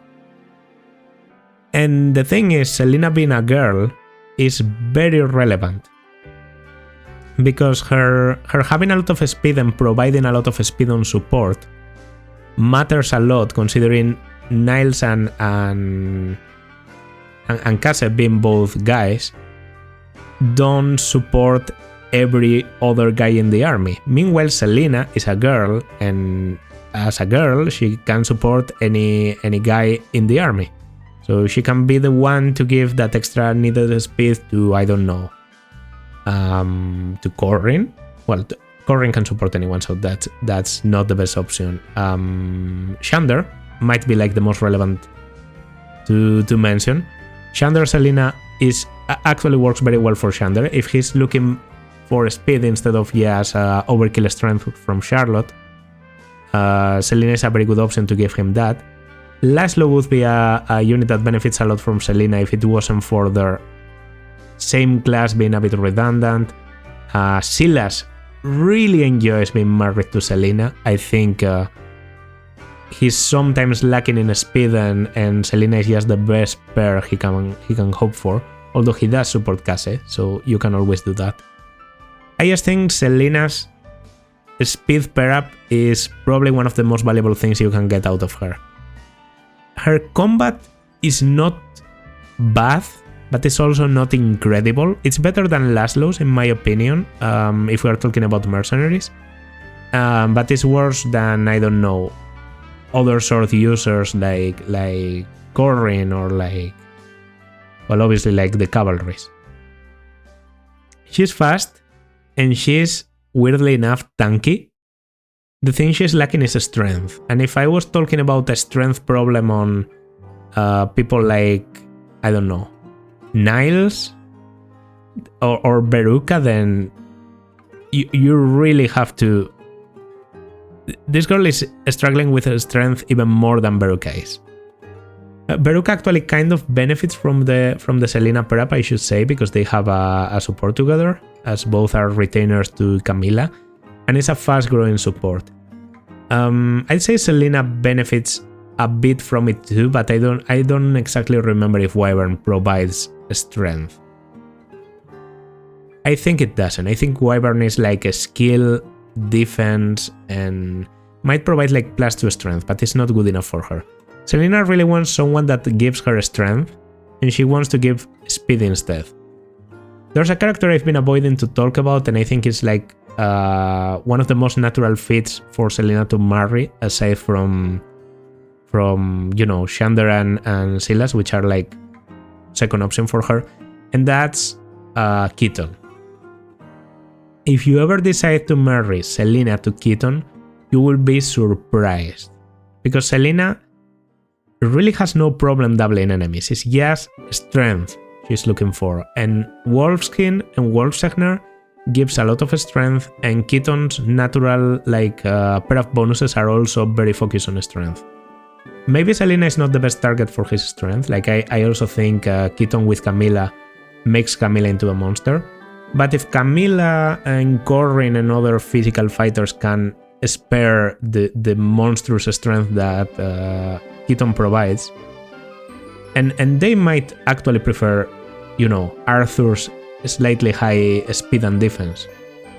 If they can spare the Keaton bonuses, Selena can turn into a monster.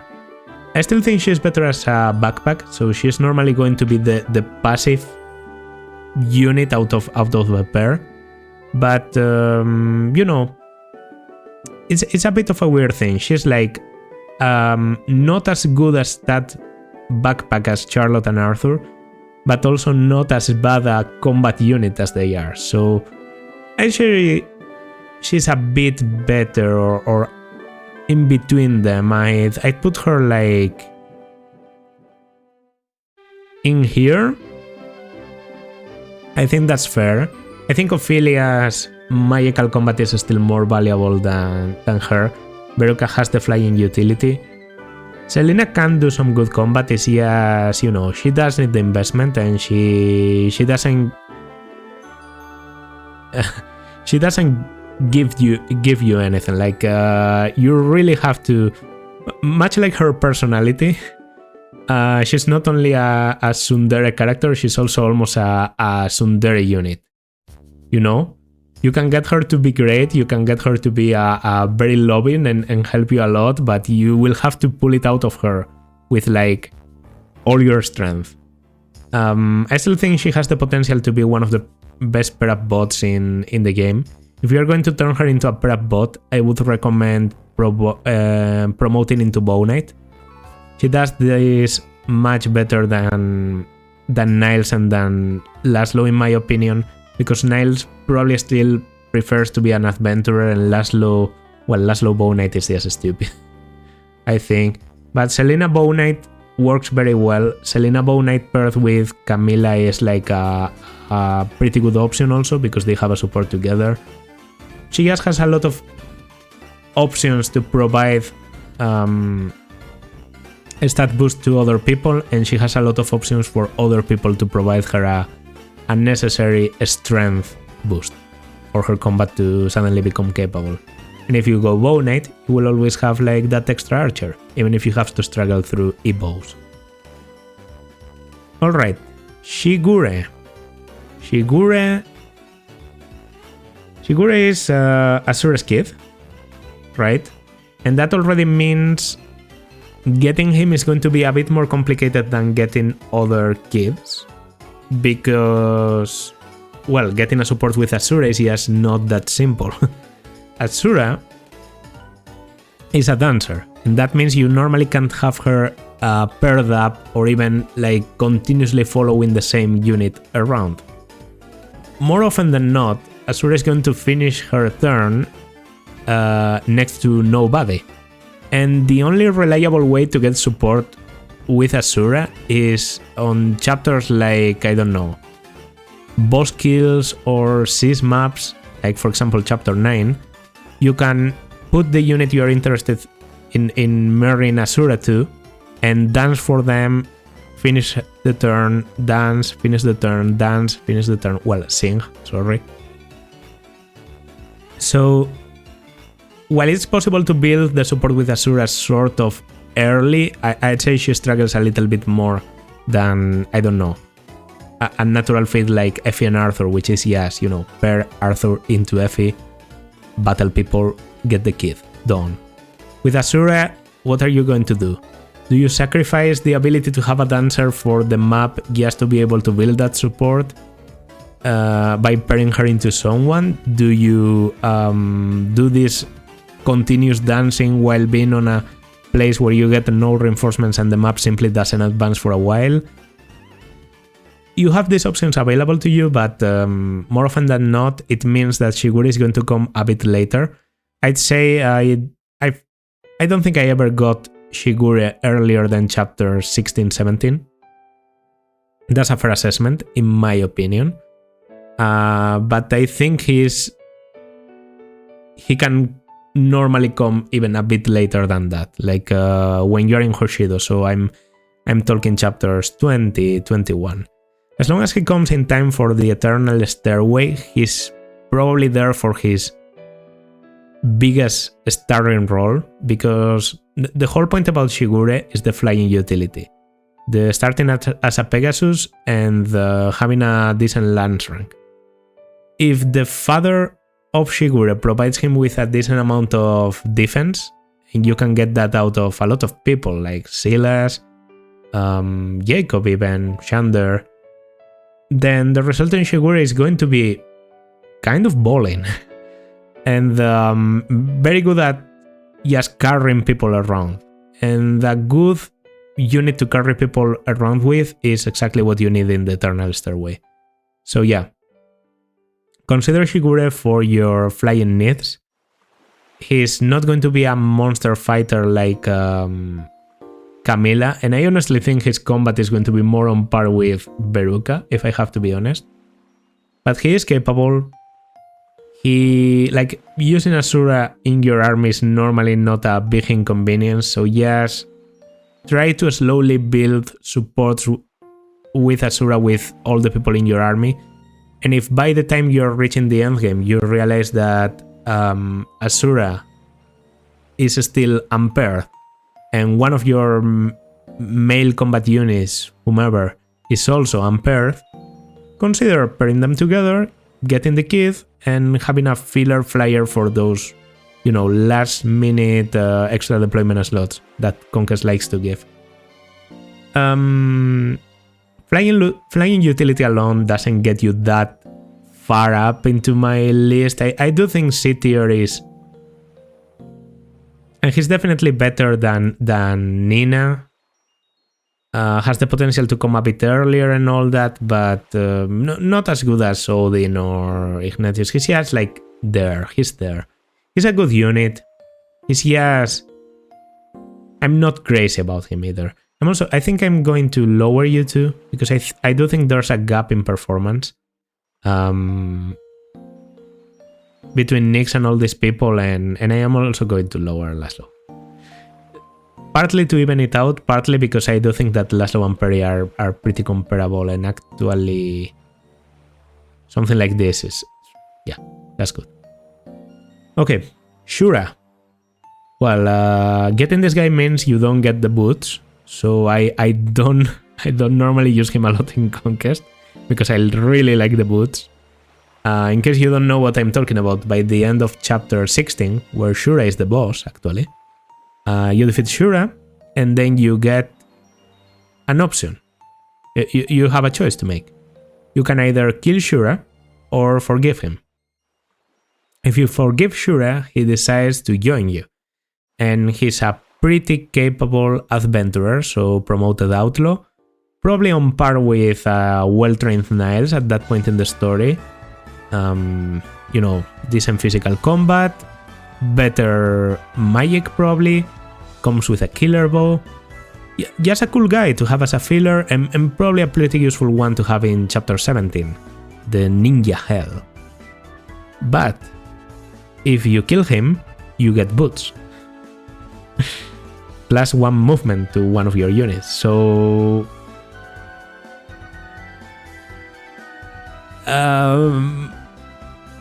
in balance, as a total balance of value provided to the playthrough and everything, like to your army, normally the boots are more valuable than Shura, as painful as that is to admit, that doesn't mean Shura is to be underestimated. Like, he's a pretty capable combat unit. Better than Gunter, that's for sure. And you know, him being promoted means you can just reclass him into something else. Performs actually like decently well as a mechanist, because he has the ninja reclass path. So as a mechanist, he gets to keep the bows, and you can train the shurikens a little bit, and he's a much better mechanist than Midori would ever hope to be. As an adventurer, he's already pretty okay. He provides a lot of speed, so as a bow knight, that's like a good pair of bot you have around. The problem is he's one of the so-called Corrin sexuals, meaning he only marries. He can only support and marry Corrin, so he doesn't have any other... He doesn't get to grow support with anyone else, so his stat boosts don't get to be as good. But for an emergency pair of bot, Bow Knight Shura or Adventurer Shura are pretty good. If you're just using Niles for the utility and you haven't really been training his combat, it's very possible that Shura is going to be much better than him at doing anything, and then why not bring Shura into your army? Because of that low investment, I'm tempted to put like Shura around Niles, but we have to remember that Niles also has the capture stuff. I do think he's better than Nina, so I'd put him like here. Actually, not as high. Here. He is better than Ignatius.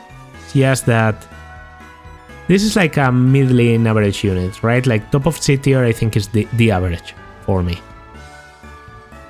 And he doesn't need the investment and everything. It's just that, well, the resulting unit is not insane. It's just that you get it for free, or you pay boots for him. If I don't consider the boots, then yeah, top of C tier is pretty fair. If you consider the boots as payment, then this guy is not worth it. Just put him into F tier. Nah, the boots aren't that important, and you do get another pair of boots later in the Great Wall of Takumi, so which is like what, chapter 24? 21? Something like that. Anyway, yeah, top of C tier is okay. Another kid, Siegbert, the Song of Xander. I actually think that Siegbert is one of the best kids you can get. He's a pretty capable cavalry. Xander is never going to have to provide bad bases to him, because Xander's bases, like already on chapter 16, are pretty great. Xander is one of the latest joining fathers, actually like the latest joining father in the game. So that means, yeah, that basically means that you're going to take a long time to get Siegbert, and expecting to get Siegbert earlier than chapter 20 is probably crazy. Not that he probably wouldn't enjoy being there for chapter 19, so it's okay. He's a good combat unit, he has the good classical paladin capabilities, he just doesn't get to do a lot because of his late joining, and also if you compare him to Xander, then he obviously comes out losing because, well, with a good mother providing good growths, he's obviously going to be a bit better than if you just give him like any mother. Effie would be a good mother, Corrin obviously, as always. I think Charlotte makes for a very offensive Siegbert that can be a lot of fun and can make him like stand out a bit more, because he's a lot different from what Xander always is, because Xander tends to be like a slower, tankier and all that. So you can have him be a very different type of unit. But that's about it. Like he's not crazy. The starting class is very good, so that alone already puts him like on par with Shigure. Due to all the problems I talked about with Shigure joining, I think Shigure is going to join maybe just a bit earlier than Siegbert is on average. But that's about it. He's still better because flying utilities is slightly better, and Shigure tends to be pretty good. promotion to Falconite gives him the healing, and Siegbert simply has combat. Starting with 2 weapon ranks, lances and swords, is nice. So his reclassing options might be better than I realized, but right now I'm tempted to say he's just a bit under Shigure for me. Okay, cavalry. Speaking of cavalry, we have Silas here. Silas is great. Absolutely great. One of those cases where I don't particularly enjoy the unit, I just can't deny his utility and his, his performance. Because I think Silas as a cavalry is a bit boring, right? He's middling on every stat. His speed is close to being good, so yeah, he has good strength, not one-shot in strength, he has good strength. He has good defense, not tanking defense, he has good defense. So an all-around boost to all his stats is yes, exactly what he needs. Silas enjoys any stat boost, particularly speed, because normally speed means he doesn't get doubles anymore, he sometimes doubles, actually like not that difficult for him to do that. I do think in Conquest he's worse than he is in Birthright, because in Birthright you don't have cavalry, and then Silas is suddenly like the only cavalry, this shining example of anything a cavalry can do. But he's still pretty good in this game. And even though his weapon ranks are a bit low, E-Lances is especially punishing. I don't think you're going to struggle getting those E-Lances up to D in time to be able to use Javelins in Chapter 9, Chapter 10. So yeah, Silas is just one of your best combat units during the early game. Not as good at doing combat as Effie is, but also not as stuck with 4 move as Effie is, because he has 7 move. So that alone already is like, he's clearly better than Niles. I'm struggling. I do think that he's better than Keaton, but I don't think he's better than Kaze. I think Kaze's uniqueness at using shurikens, something you are really lacking in Conquest, gives him the upper edge over Silas for me. Or Silas or whatever. I'm saying Silas right now, so I'll stick with that. Silas also has the option to reclass into Mercenary and go for like a hero build. That's like a way of kind of giving up on the superior stats and mobility of Paladin and just saying, okay, no one needs to pair up with me, I will fix my speed on my own. Pretty fair, to be honest. Like, I have to admit that Hero Silas is probably one of the best heroes you can get out of Fire Emblem Fates Conquest.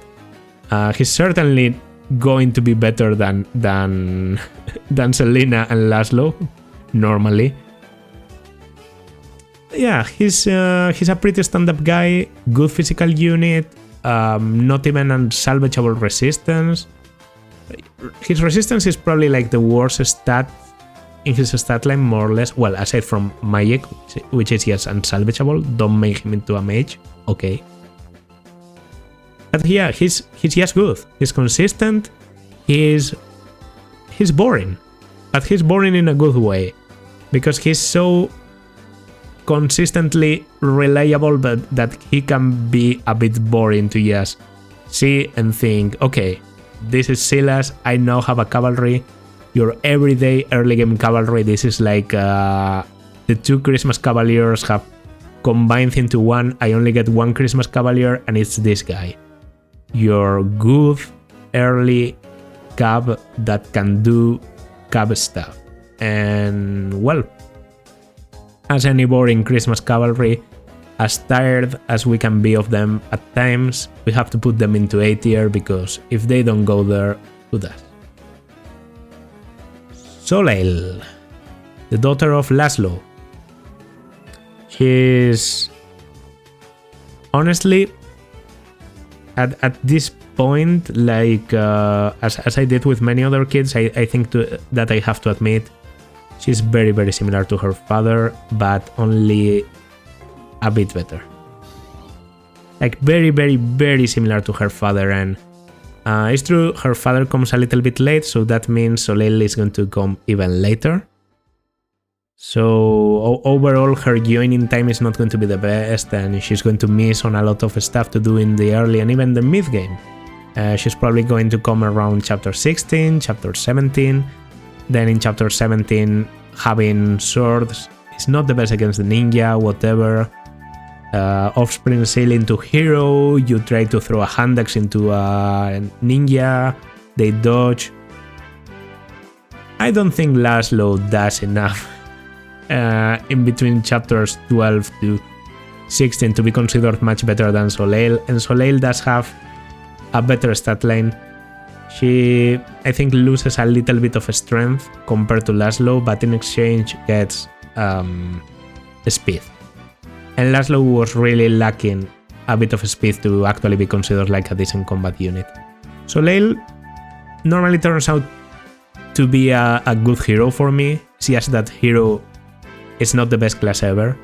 And starting off with ranks in sword is not the best in Conquest, because you could reclass into a paladin or whatever, but I don't know, her class kind of cuts her dry for me and leaves her hanging there as a unit that is good enough at doing what she does. She just doesn't stand out greatly because she's not in the best class. So I'm sorry to not be able to put her higher, but I really do think that starting off as a mercenary and being the daughter of Laslow, who's like not the best father ever, kind of limits her use and drops her into the D tier. Because yeah, I do think that all of these kids and all of these first generation units can bring a little bit more to the table than Soleil can. Sorry, because honestly she's pretty cool. Okay, only 3 units left to go. One of them is Sophie. We talked about Silas like briefly just before. And Sophie is the daughter of Silas, which means she mainly enjoys... Actually, she really doesn't. I was going to say she enjoys the same benefits as her father, but she actually misses both of those benefits, so that would be false. She isn't there in the early game, which is like the biggest selling point for Silas. The only reason why you would consider having the Silas versus Xander debate is because Xander comes much later. And yet, Silas gets to do a lot of stuff during the early game. Sophie doesn't. She can probably join your army much earlier than any other kid, like on par with Percy for that like very early join. Silas' Corrin support is fast growing, if I remember correctly, so getting Corrin pregnant, I guess. Getting Corrin to have Sophie very early, like chapter 11, is doable. And then you have a pretty good unit. The other thing that she doesn't have in common with Silas is the stat line. Silas has like a very average stat line that doesn't really sacrifice anything except for his useless magic and a bit of resistance to have like 50s across the board, right? Sophie doesn't really do that. She sacrifices a bit more of her defenses in general to have bigger strength and bigger speed. Not to the point where Peri is, but she is like a more offensive cavalry. So if you pair her with a mother that gives more offensive growths, someone like Effie, for example, because Effie, even though she's a knight, she doesn't pass down the best defense. She passes down more like incredible strength and good speed. Or if you go for overkill frail glass cannon, like by passing down Azura growth, Sophie turns into a unit that can demolish any enemy and probably the best like offensive cavalry at killing anything she sets her sights on, but also she becomes like very, very fragile. I do think she's like a very fun unit to use, and cavalry is a good class to have as a starting class. She is better than Siegbert consistently for me, not because Siegbert is bad, because obviously being the son of Shander, the stats are good. Yes, because she comes earlier and her like her weapon ranks tend to end up being pretty good. And even if you promote her into a Great Knight, capping all of her weapon ranks is like honestly very doable. So to me, she deserves to be on B tier. Not as high as the dragon siblings. Honestly, like the lowest of B tier is probably okay. And yeah, she's not as great as Ophelia by any means. The uniqueness of the dragon thing is good enough that you can be over Sophie, and I can't really complain. You are a bit more inflexible. I'm pretty sure she can reclass into a Wyvern or a hero, or a bow knight or whatever, and be better than you are at reclassing. Multiple weapon ranks and everything, because you're a cavalry, as I said, is pretty good, but that's about it.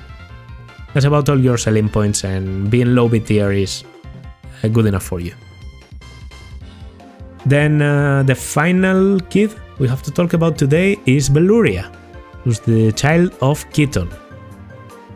Okay, this is one of those cases where I think the kid might be better than the father, but I don't know if in this case that's good enough to have her over Keaton in the tier list, right?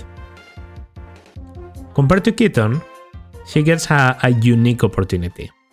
Wolfskin is a very weird class to have, and even if you marry Keaton to Corrin, like the resulting kids or whatever, it's difficult to have another class go into Wolfskin because of starting with wisdom from base and all that stuff, right? But for example, you can marry Azura to Keaton and you can get Shigure.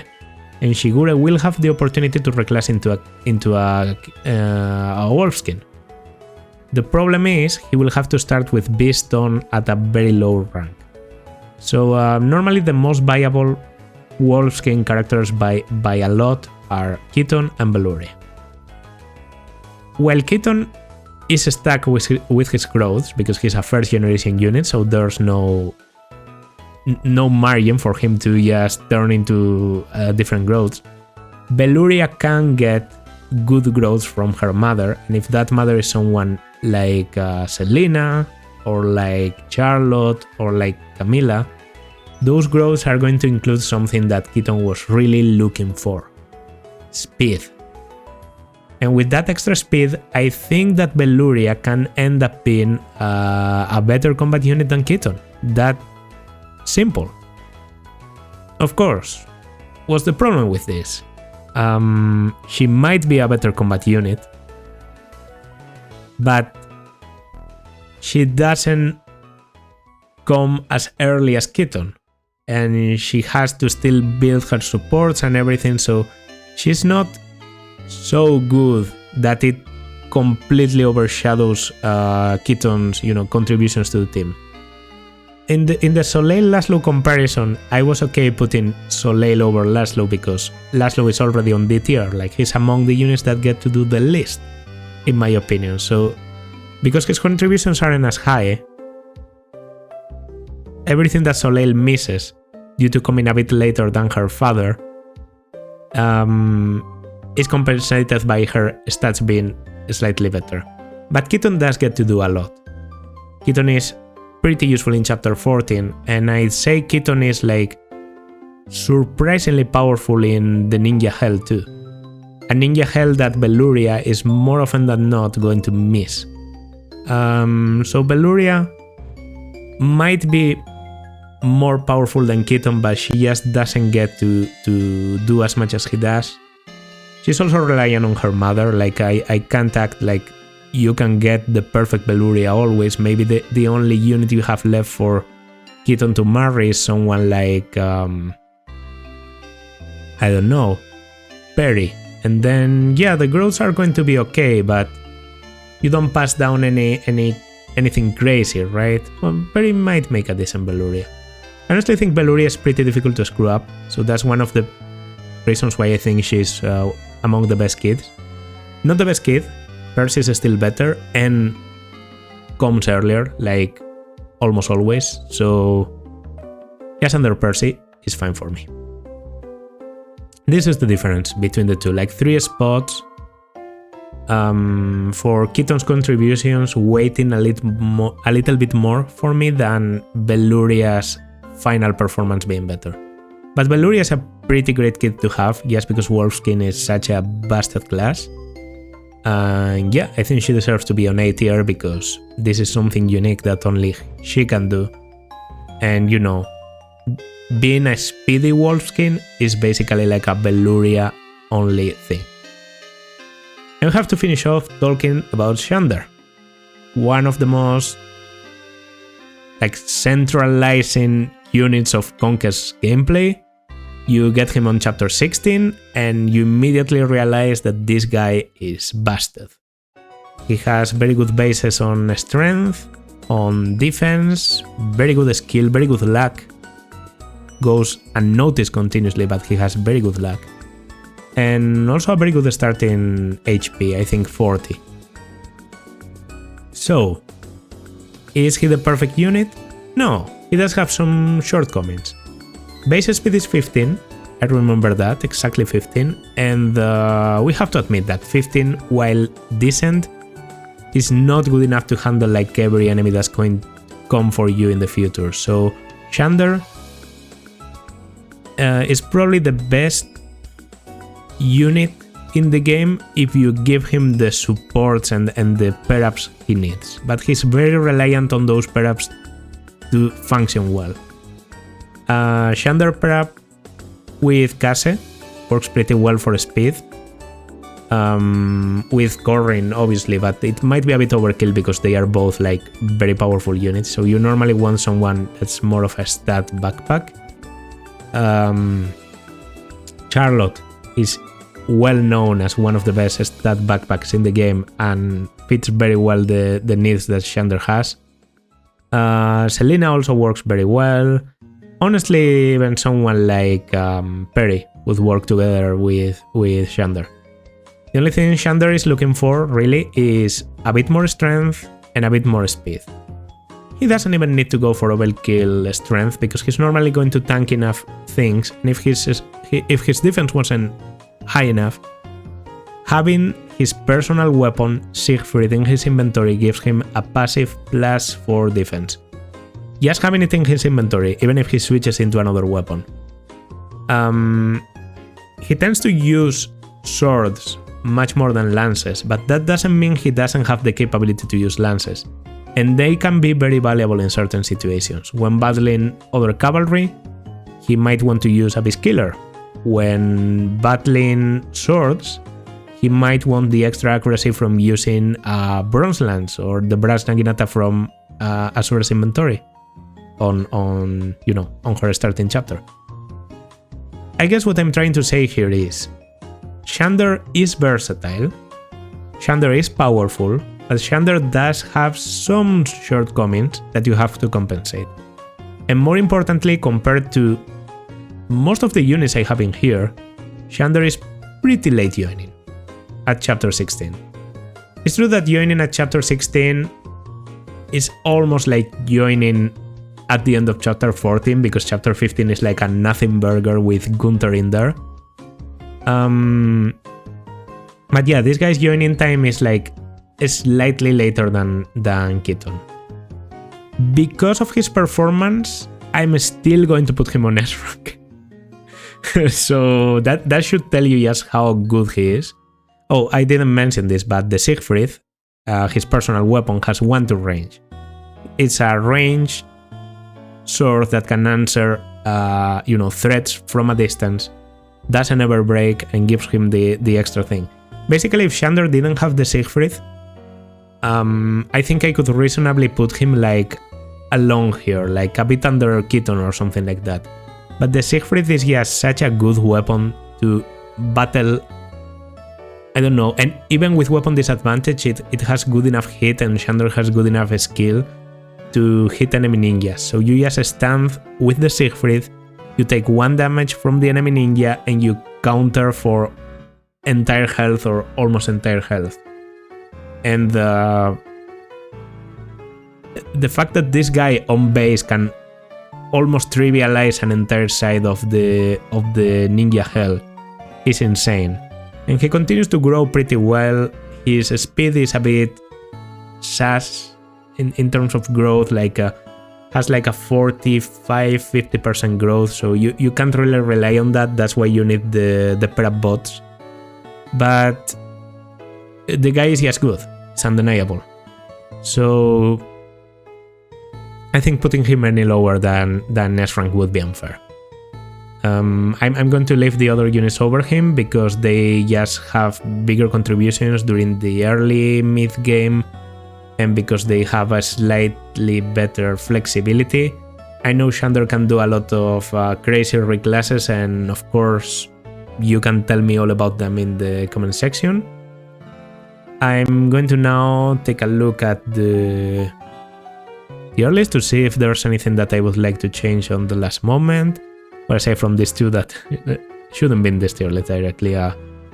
Then there's Forrest and Dwyer, Izana and Flora. I think that's fair. Then on D tier, this is like F tier units that I normally wouldn't recommend you use, but F is for filler too.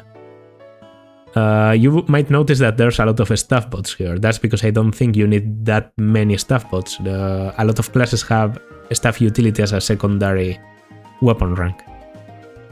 Then on D tier we have like units that are difficult to use. Nyx, Ana, not really necessary. Mozu, Peri and Laslow, really there. Soleil, who ended up being ranked as one of the lowest kids, but I honestly think that's fair.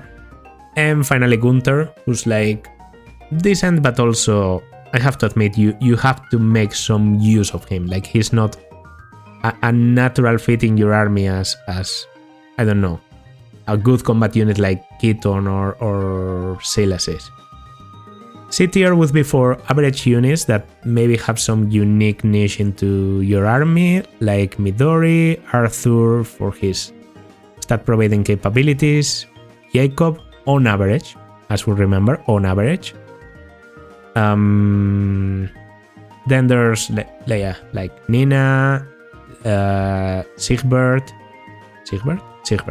Siegbert is the kid, Siegfried is the weapon. That's the joke. We also have Shigure's flying capabilities, Odin for a bit of magic, better than Nyx at doing that, Ignatius tankiness, and Shura's utility. B rank is for a bit better than the average units that I might even consider talking about as good. We have Sophie for the crazy offensive cavalry. We have the dragon kids that you can get with Corrin, the overkill speed on Selena, the magical combat, the utility for flying and the opportunity boost on Severa, the best stat boost per up in the game probably with Charlotte, non-investment magic with Leo, tankiness, and finally the utility that you can get from Felicia. On A rank, among the best combat units in the game, maybe lacking some slight stuff, the two best kids, Beluria and Percy for different reasons. Niles, relevant all the way from chapter 8 to the end game, literally, because this guy is very good at using pass with rescue in the end game. We have Keaton, Wolfskin extraordinaire. We have this reliant, sort of retainers for Corrin that are Silas and Xander, the overwhelming early game presence that is Effie, and the best staff user in the game, Elise. And finally, S rank, best units in the game, Xander, the Paladin. Yes, Siegfried is crazy, combat is crazy, stats are crazy, that's all. Azura's dancing, good enough to put her in this position in a game as difficult as Conquest. Corrin for all the adaptability and all the builds you can do and all you can get to just completely abuse the class system with her. And finally Camilla, because as far as no real reclasses and no not a lot of investment put into the unit goes. She's a completely dominating force during the mid game and still continues to be one of your best units at the end of the game. That's going to do it for this tier list. I'm actually not going to make any correction here at the end because I think I made some slight corrections along the tier list. Hope you agree with most of my choices. Remember, this is just for Conquest, and this is just, without going into too much detail, because I know technically you can reclass anyone into anything by marrying anyone into Corrin, and then, yeah, maybe you are going to tell me that by having Corrin's secondary class being a Basara, you can turn Arthur into the best Basara in the game or something like that. Okay, bro, okay. I'm interested to hear that, all of that, but yeah, I'm doing as much as I can with my, limited knowledge of the game. I said I didn't want to make this video too long. It's close to 3 hours, so yeah. But Conquest is one of my favorite games, so I really wanted to talk extensively about every one of the characters, and I guess we just had to go this far. Hope you enjoyed the video. If you did, then consider liking, subscribing, leaving a comment. This has been Pomon, and I will see you in my next video. Bye!